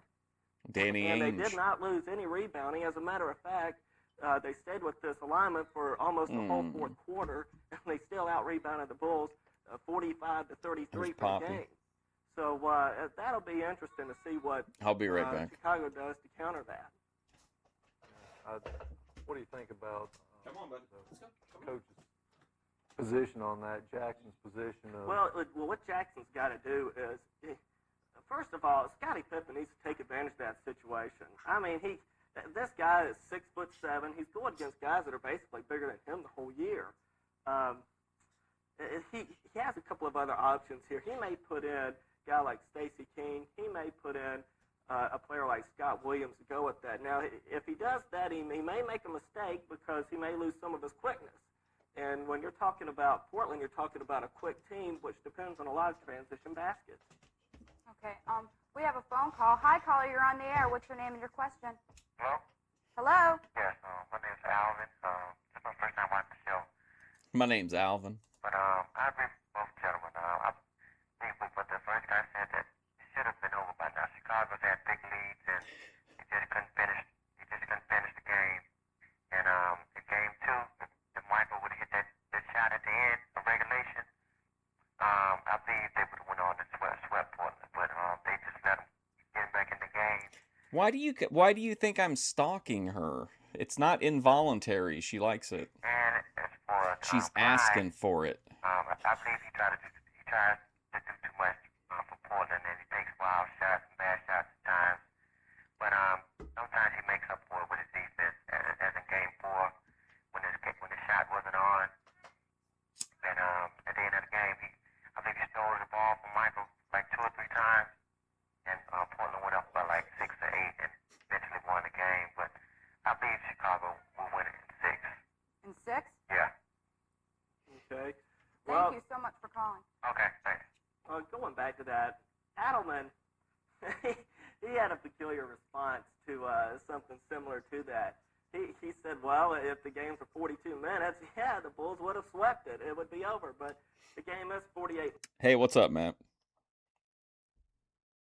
No, Grace has no one that I cover at all has ever asked me for any money. I've given Grace like $10, and that was like 2 years ago. Minutes.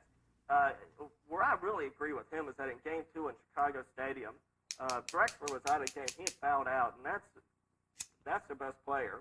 And they got several good players, but Drexler is their best player. And Danny Ainge came in and really did what a veteran's supposed to do. He made 2 crucial plays at the end of Game 2 with a driving layup, and then also the next time down the floor after Chicago missed, he set up Kershaw with a great pass that led to a layup. So, true, it could have been a... Did you see that, Matt? Your legend is growing in the Boyd. Somebody just asked if that was the Matt. Sweet, but it's not. But it's a battle now. I mean, Portland came through and made some good plays down the stretch, and that's why they're the Western Conference champions. That's a good team. Well, I think it was more a fact that Pippen got in foul trouble and it overworked. Walt Disney, you think he's going to start doing some magic tricks? Jim Fiegel is such a great name. Jordan for the last game, Game 4, and he just wasn't able to work his magic. He was just too tired, is I think the problem. Okay. That could have been. That's a tough club out there in Portland, though. Yeah, well, we'll see what happens tonight. They play. But now let's turn our attention to the World Heavyweight Championship. The next fight will be this Friday, and we have Holyfield versus Holmes. Wow, we're getting some even boxing content. Well, I can tell you what I think right now. When I think of this match, I think of hard cash, and I'm talking about millions and millions of dollars. That's the first thing that comes to my mind. Philadelphia First Fiegel. of all, I guess boxing's got to do something to get a match going on. In my personal opinion, the heavyweight champion, who I think is the best boxer, is in the Marion County jail cell right now. Holyfield, Holyfield, we can be proud of him. He's a local guy, and he's a good boxer. He lacks that powerful punch, something that a guy like Ernie Shavers had, or even a guy like Foreman. I would just love to see him be able to have some type of power and really come up there and flatten someone. You just got to get there, Matt. Just think there are people in the world that send Jeremy money. Certainly, you can get a cut of that. You can certainly wet your beak at the Thorpe table. There, he's an excellent boxer, and I think this will go the distance. Somehow, if Larry Holmes wins this, I don't think he's got that much of a chance. He's an old guy. I definitely don't think this fight's going to go the distance. I see by the 8th round, I see it over with, and I see Holyfield winning this with a TKO in the 8th. Well, there's going to be a heat factor, Jim. There ain't no question about that. I mean, it's going to be 100 degrees out there, so you could easily be right. Well, how does Holmes compare to Foreman? Well, Holmes and Foreman.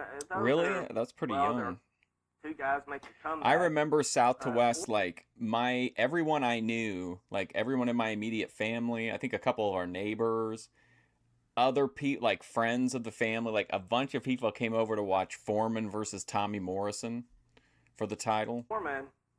Like, it was weird, like UFCs back then and like boxing matches. Well, UFC was a little bit later, I think, but like there was just like this feeling of like you couldn't, probably because if you like there wasn't really an opportunity to see it again for a while if you didn't see it like live. It'd take forever for the VHS to come out. That guy, he is even in his prime. But it was like an event, The last time I really felt like that was during Ronda Rousey's big run, like toward the beginning of her career, like when she had the feud with Misha Tate. Like Ronda Rousey fights or Brock Lesnar fights felt like you had to see them live. Well, Conor McGregor, I guess, at one time. I mean, Foreman could end it with one swing easily. I don't think Holmes was that type of a boxer. When he first got his most significant... Matt, G-Thanks is asking you what you think about Mean Threads, that lady up in Toronto. Win in his career over Ken Norton. He really didn't display any a big power punch or knock him out. Boxing on the radio. Battered him up pretty good and just won basically on He's point. throwing out the jab, folks. He's working the right. Oh, he's taking a heavy body shot. Heart. I think Foreman just has a lot of heart. Down goes Holyfield. I'm just not convinced Holmes has that heart. I think he's more financially driven, and Foreman is a guy who's just got it all right up What are his here. son's name? Okay, well, we'll find out next Friday night. I wonder. On to Braves. We're hot, and the fans are just in love with this. It seems like we have a new attitude. Yeah, I'll tell you, Bobby Cox is, he's either going to be a GOAT or a genius. He, bringing Stanton in. Do you think that's interesting that he's saying that he could be a GOAT and referring to it in like a negative sense? Against Cal Daniels, genius. I'll tell you, Bobby Cox is, he's either going to be a GOAT or a genius. He, bringing Stanton in against Cal Daniels. Cal Daniels hits that big 8th inning home run that beats the Braves for their only loss on the road trip. And then the next night he just goes back to him. It's, I was sitting there just chewing my nails the whole time he was in there. He gets guys on first and second and then strikes Daniels out. And then he strikes Brett Butler out with just a fantastic curveball. It was pretty impressive, I think. Bobby Cox this time proved to be a genius. And you can't complain with the results he's been getting lately out of his players. He's definitely a player's manager. Something that I've noticed, Melissa, you brought up a significant term, a new attitude. It seems that when Wallers came up, maybe a new attitude was created in this team. Earlier, when the Braves had just seemed to blow leads, maybe the Braves are going out there and This could be me, Eric McHenry, and Smokeyana. feeling that it's just a matter of time before something goes wrong and the bullpen comes out and blows another game. And that probably I don't know if it may have had an effect on the pitching, it may have had an effect on the hitting, may have had an effect on the defense. But ever since the emergence of bringing up Wallers, it's like, hey, we may have another guy that we can go to. Maybe we can hang on and win some games. And significantly enough, they started getting more consistent starts, better clutch hitting, and they stopped making these terrible plays in the field like they made in Pittsburgh. Listen, fellas, quit making all these terrible plays. Can you just play better? That should be the only thing you need to tell these professionals. They just stopped making these mistakes, and they are playing good baseball. Yeah, the hitters are really, we've got 3 or 4. This guy's like if Kevin Owens would have become like an accountant. 4 guys batting over 300. I think that's a tremendous factor in this win. It's hot outside. The size of couldn't agree with you more, Vinny.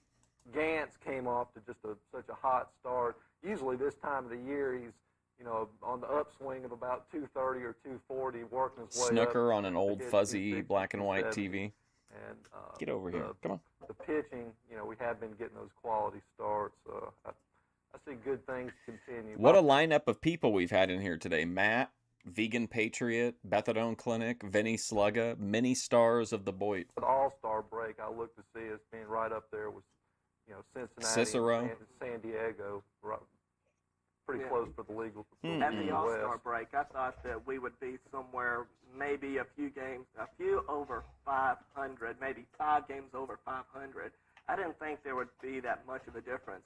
But you're right, talking about Ron Gann. This guy is traditionally, Jim, a slow starter, and he's been on fire for a while there. He was leading the National League in RBIs, and also Braves have just gotten a great performance out of Terry Pendleton, and those two guys have really done a great job in carrying this club, and they just get a few key contributions, pitching, someone saving a game, someone coming up and getting a clutch hit, and now everyone's favorite whipping boy, David Justice, is now coming out and has cracked a few home runs and has gotten a few big hits, including that Thursday afternoon win at Los Angeles. Yeah, I think there was a couple games there where he matched his career high with 4 RBIs. In the following game, he had 3 more, so that's probably doubled his RBIs for the year in 2 games. Right. Wow. What do you think about the Steve Zaski? Is that how you pronounce his name? Nick Zaski. Yeah.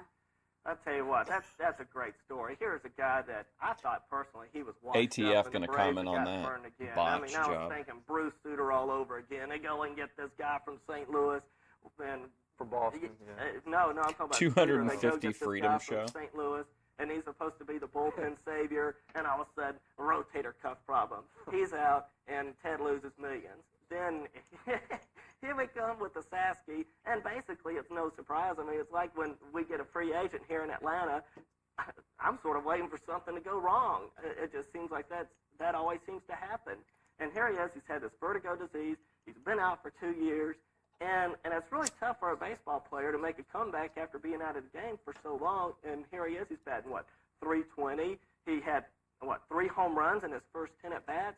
Jim, this is impressive. And this could create some interesting options for the Braves if John Sherholtz elects to bring him up to the club. Don't you think you're getting just a little bit too excited about him at this Well, point? I'm excited for him because he's made a great comeback. But if he keeps hitting the ball like this, let's remember this is a guy a couple of years ago in Boston that hit 30 home runs and knocked in 108 runs. Yeah, Okay? If he can come up there and not even match those numbers, but still have the ability to hit 20 or 25 home runs and knock in 80 or 90 runs, that's a prospect or a player that a lot of people would like to have, including the Braves. And Jim, you mentioned earlier, there's Do you think these two have good chemistry since they have their legs crossed toward each other, whereas Mark Summers from Double Dare is man-spreading? a logjam in the outfield, and now they're going to have a logjam at first base, and that's going to create some options. Ruby, the queen of Yeah, man-spreading. The thing I hate to see most, I hate seeing, it looks like if Nick Saski does get activated by the Braves, that probably Activated. Lonnie Smith is going to be the odd man out in this scenario. They'll probably keep Bream and Hey, Bob, I'm going to run, probably tonight, I'll run Kabaddi through the, I'm going to run Kabaddi through the copyright and see what happens. and a Saski at first base and have to shift.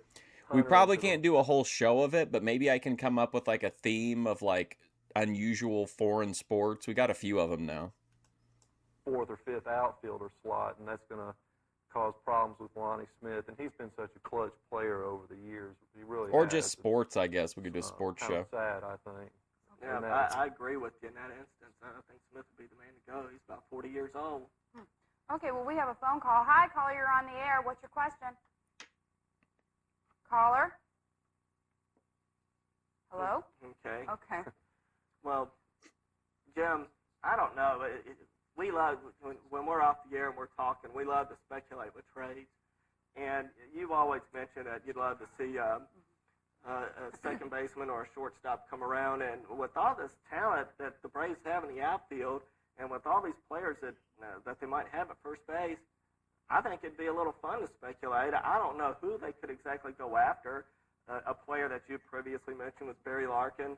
I would love to see him get a player like Alomar from Toronto, but I mean they're not going to get rid of him. Roberto He's Alomar? 340, and he's a hometown favorite, so That'd I be don't an see anything like that. expensive trade. Right, but I would just like to see them somehow do some things like you had mentioned before, and maybe shoring up. It's really interesting to me. Like I said, most of these shows, like, they have to interrupt all the time to take the calls, and in this, they kind of got to be a little bit flexible, and they've got to be ready to. They got to get their shit across in whatever time they have. But I mean, nobody fucking calls, so they just can yap the entire time. The offensive productivity in those positions at second and short, because when it comes to the bottom of that lineup, it just seems that Stevie could call in. Hi, Melissa, it's me, Stevie. I'm listening to vinyl records right now. You're the one, Melissa. The Braves just don't get that much production or any runs. Well, we'll see what happens. Now we're going to go on to our tape. We have Steve Marcos, who is interviewing the tournament director at the Softball Country Club and also one of the umpires there. Sir Steve Marcos with the press box out here at the Softball Country Club talking to umpire Brad Snowden. Oh, no. Look, they've got shirts. The press box. Oh, it's pretty good. So you've been out here. This is tournament day, right, out here today on Saturday? Yes, it is. And I see that you've been, how many games you umpired today? I did 10 games. Is it kind of tiring? It gets to be, but you catch your second win after about 7 games. How often can you umpire out here? Can you make a good, decent living out of it, like umpiring during the week also, as well as during tournaments? Well, today I made about $120 for the day, and then for the week I might make, a good week I might make $200. What do you have to do to actually qualify to umpire out here at the country club? Yep. I like how one of the first things he asked him was, how much money do you make? Go through a month of umpire training. Who are you and what makes you famous? About a month of on-field experience. If they think you're good enough, they keep you. Now, is that just for the country club, or does that qualify for everywhere where you could get a training out here and then go umpire some other place? It's pretty much for the country club, but there's other booking agents that come around, and if they like you, then they'll ask you to come call at their parks too. Mm-hmm. You ever do any other games, or just out here at the country club? Sometimes I go other places if there's no work, or a big tournament somewhere else. Mm-hmm. And then, how often do you work during the week as far as games? I might do 4 nights a week. 4 nights. Can you do more? I mean, is there ever when you want to do more and they say, no, we don't have it? Talk or like you RFK say, I want to do it Jr. every night, and they're going to get you on there every night? There's been some weeks where I've worked all 7 days. I make about $200 on a good week. Here in the tournament where you got a boot or something like that today? One call today. One guy's wife didn't like it because I called her husband out. She gave you a bunch of crap, huh? All the wives give you worse. They're the worst ones. They're worse than the players. All right. What's up, Well, NCG? Thanks for talking with us, Brad, and good luck here on the... Can I get one of the shirts? I don't know. All right, we finally got Frank Jernigan down here. Oh Frank, man, look at this guy. Is he evading the police? What's with this look he's got on his face? Are those tattoos? I guess it's been a little hectic. All right, we finally got Frank Oh my God, his face. Jernigan down here. Frank, I guess it's been a little hectic here. Yes, it has. What tournament is actually going on? Oh man, what an answer. This guy's awesome. We have the NSA, Gatorade, Dudley. Yes, it has. All right, we finally got Frank Jernigan down here. Frank, I guess it's been a little hectic here. Yes, it has. What tournament is actually going Jernigan down here? Frank, I guess it's been a little hectic here. Yes, it has. What tournament is actually going on here today? We have the NSA, Gatorade, Dudley Thunder Heat Classic today. All right, and you are the tournament director, correct? Correct. And that's all you pretty much do here at the country club. I run the leagues too. Also. Oh, you're league director as league well. director and tournament director. And is there a tournament out here every weekend? Every single weekend we run USSSA and NSA tournaments every weekend. What about ISA, where they used to steal? Do they have that anymore? Is it died we're not out? doing that this year. They're not doing that this year. Now I know in the past y'all started out here at ASA and then went to USSSA. Had a falling out with USSSA, and now they're back. Exactly how did that situation come back where USSSA is now back? In fact, y'all had the Flag City Shootout, which is the major tournament. Well, we went under new ownership. New ownership? They had no problem with it then. It was the old owners they had the problem with. The new owners, they went to the number of teams and said no problem, put it back in. All right, and then the Flag City, how many did y'all draw out here for that? 128. 128. And was the Flag City played in other places? I know the Howard. C was down in Macon or something. Was it just I was thinking the guy from Penn and Teller. D here? Just the D was here. Just the D. They played down in Macon and Montezuma and all around down there, all the other classes. To put on one of these tournaments like this, are they all, besides the league fees, what other kinds of revenue do you get? Are these Gatorade? Are they also paying something to sponsors or something like Sometimes they'll supply us with prizes. Sometimes they'll buy the trophies. That's pretty much all the. They never give any like a This fee. guy's or got really tan fee? arms. How much does it cost to get in a tournament here at the country club? Between 125 and 150, depending on which one it is. The states and the regionals and divisionals, anywhere from 150 to 200. And but your standard qualifiers are 125, 135. Do the teams have to supply their own balls? Most of them they do, unless it's an NIT, which is an invitational, and they supply the balls for that, and they charge an extra 15 or 20 bucks per team. All right. And what state tournaments or the North Georgia, what different classes are going to be out here We'll this have summer? North Georgia and the Georgia D and C and NSA and B. We'll have USSSA, North Georgia D, and we'll have church divisionals down Boom! here. And we have the women's. Henry Godwin. The women's state tournaments for NSA and USSSA. Mm-hmm. And we got the World Tournament for NSA in Class C, regionals and D for NSA. So there's a few others. I can't remember them all now. All right. Well, thanks a lot for taking some time here. Your busy time. I guess it's just about time to hand out the trophies here. This tournament's wrapping up. Now. All right. Well, thanks a lot for coming by, Frank. You're just such a good job. Boom! Go, Trout! Go, Oh. Trout! Go, Trout! Go! BYOB. Okay, we're back, and that was Steve Marcos interviewing the tournament director at the Softball Country Club and one of the club umpires. And we're here with Ted Wilkes, who is the director of the Softball Country Club. Hi, Ted. Good evening. Hi. Oh, on the wow. tape, there was a lot of abbreviations. ASA. So this guy's hand placement. What's he? Is he gonna crotch chop the guy? Those abbreviations mean? Those are the various associations that we work with when we have softball. The four that they mentioned, the ISA, which is Independent Softball Association, they're kind of the new kids on the block. Then there's the oldest association, which is ASA, Amateur Softball Association. Then the two larger tournament organizations are the USSSA, which is United States Slow Pitch Softball Association, and the National Softball Association. Those two are probably in the state of Georgia the largest tournament associations that we work with. Well, what exactly are the difference between league play and tournament play? Well, tournament teams Well, are really that's what's the difference between league play and tournament play? That's the kind of question I would ask somebody. those are the guys that, it's like yourself. You take the sport to heart. You live and breathe, every moment of the game. Whereas the league teams, those are really recreational teams. The guys who in the office all get together and they just put together a team and they just want to go play some softball. One of them's a league, one of them's a tournament. In the private softball complex business, which we are in at Softball Country Club, Serial killer. Our bread and butter, of course, is league teams. And we used to brag on having some of the worst softball players in the country. We have people that couldn't hit water falling out of a rowboat. I mean, these people are horrible. Wilma! But they have more fun than the competitive guys. The tournament teams, like I said, are very interesting to watch, but there's very few of them, and they couldn't support a private complex. Director of So baseball, it's all recreational teams really staged. make our business possible, and that's He's like, listen, okay, so you're gonna throw an 87-mile-an-hour fastball. You're gonna hit it over to third, but we're gonna get a diving catch. All right, let's go. Take one. Okay, Ted. So you already mentioned that this is a private. Then they interviewed Don Mattingly, and he's like, listen, the outcomes are predetermined, but nothing we do out there is fake. Complex. Could you just give us an overview or a history of the Softball Country Club? Well, the Softball Country Club, of course, was an extension of a project that started in Houston, Softball Country Club Houston. Had an operation down there that caught the eye of several people here in Atlanta, Harlan Regal and David Hubbard.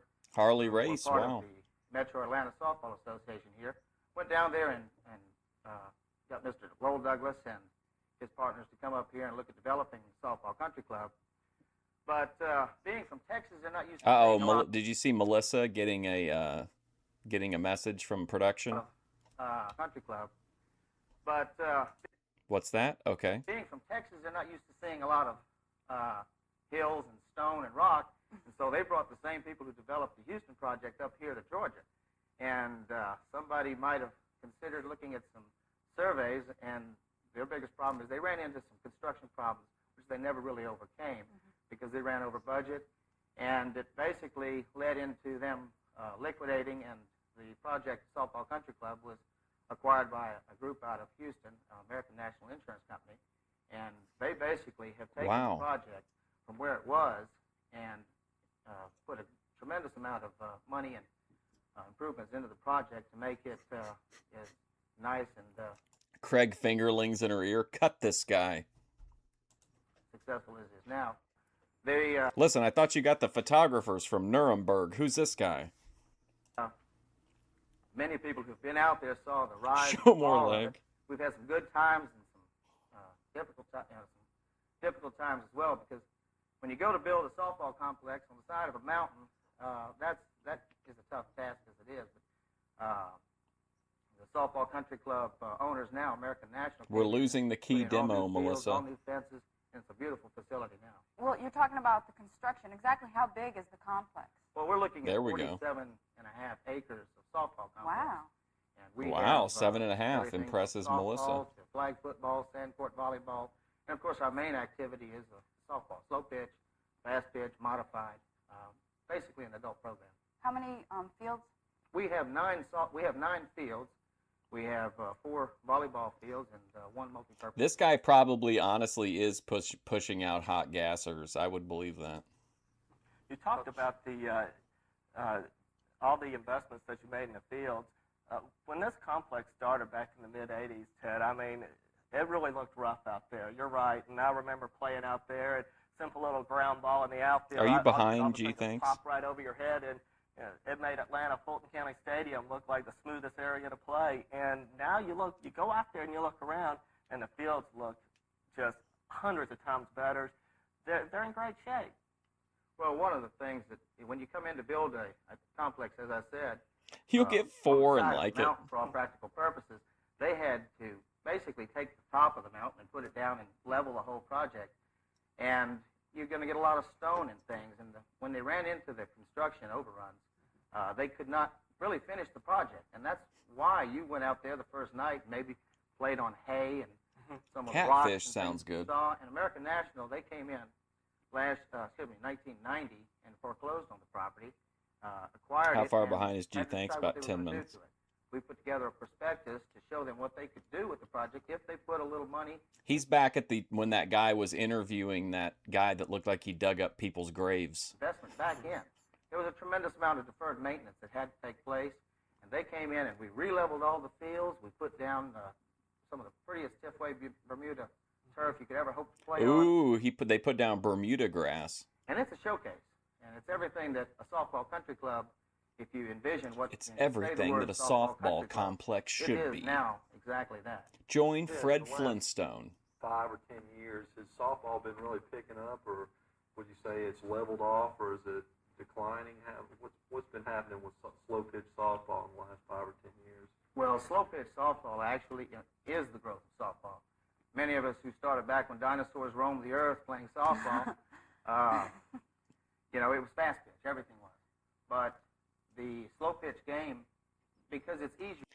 This kind of interesting hearing him talk about this. I mean, I can't imagine now having a country club's kind of entire identity as for softball.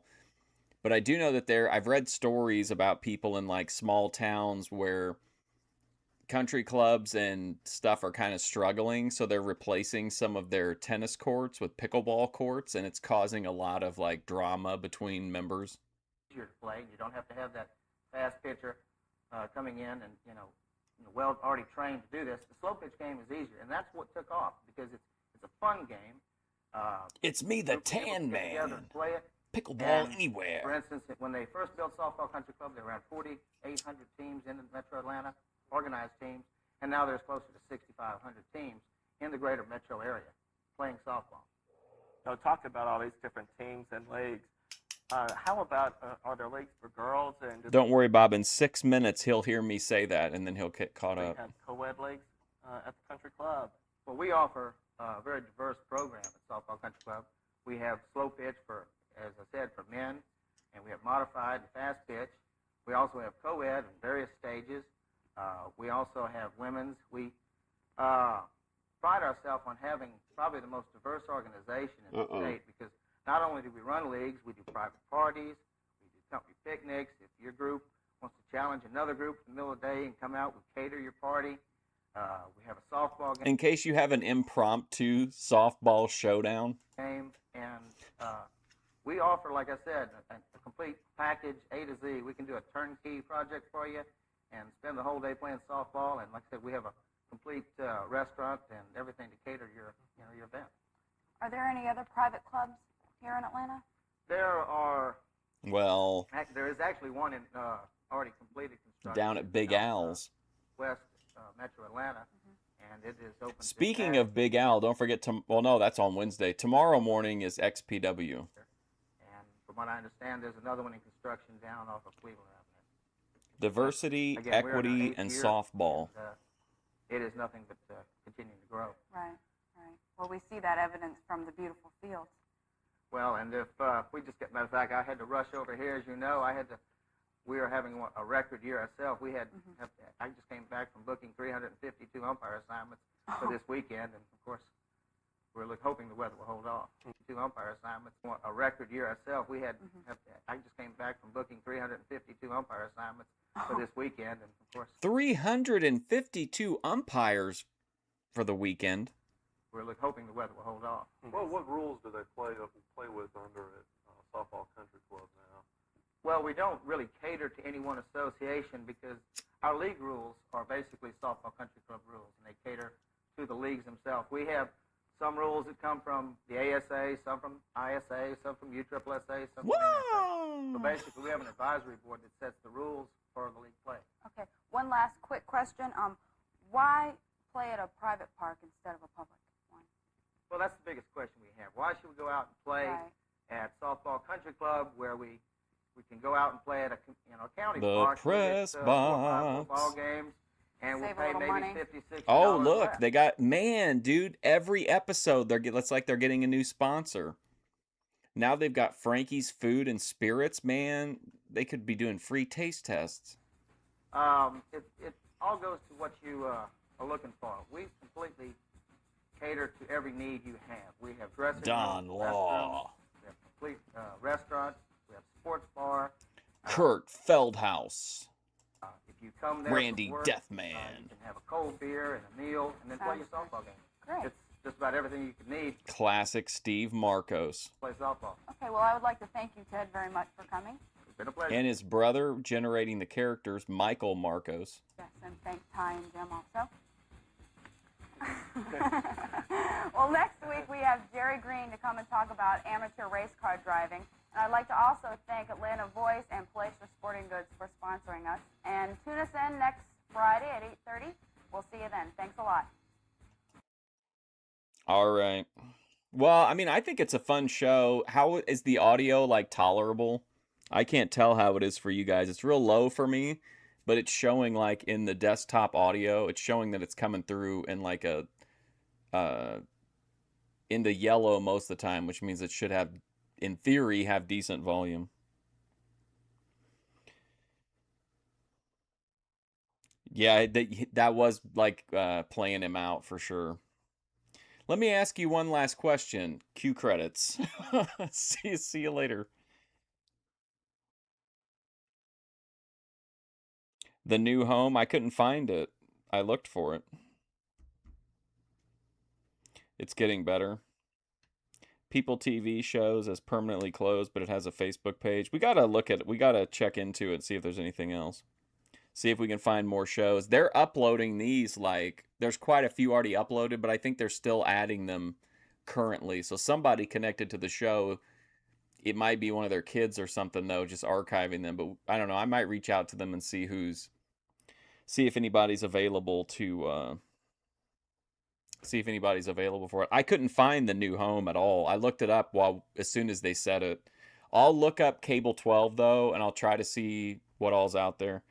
But I liked it. I think it's a good show. We can talk about maybe putting it in when we finish with Prime Time to kind of fill that gap for a minute. I said gap again. Wait, what's up, Farthammer? But I gotta go. I will be back in the morning for XPW. We'll probably do something in the afternoon, maybe a Bethadone tribute. We'll just have to see. But thank you for watching. I appreciate it. I think it's an interesting show, especially because it started off with the profane phone call, and then it just kind of became this ASMR super calm show. But I love the interviews especially. But anyway, I'm gonna go. I'll see you guys later.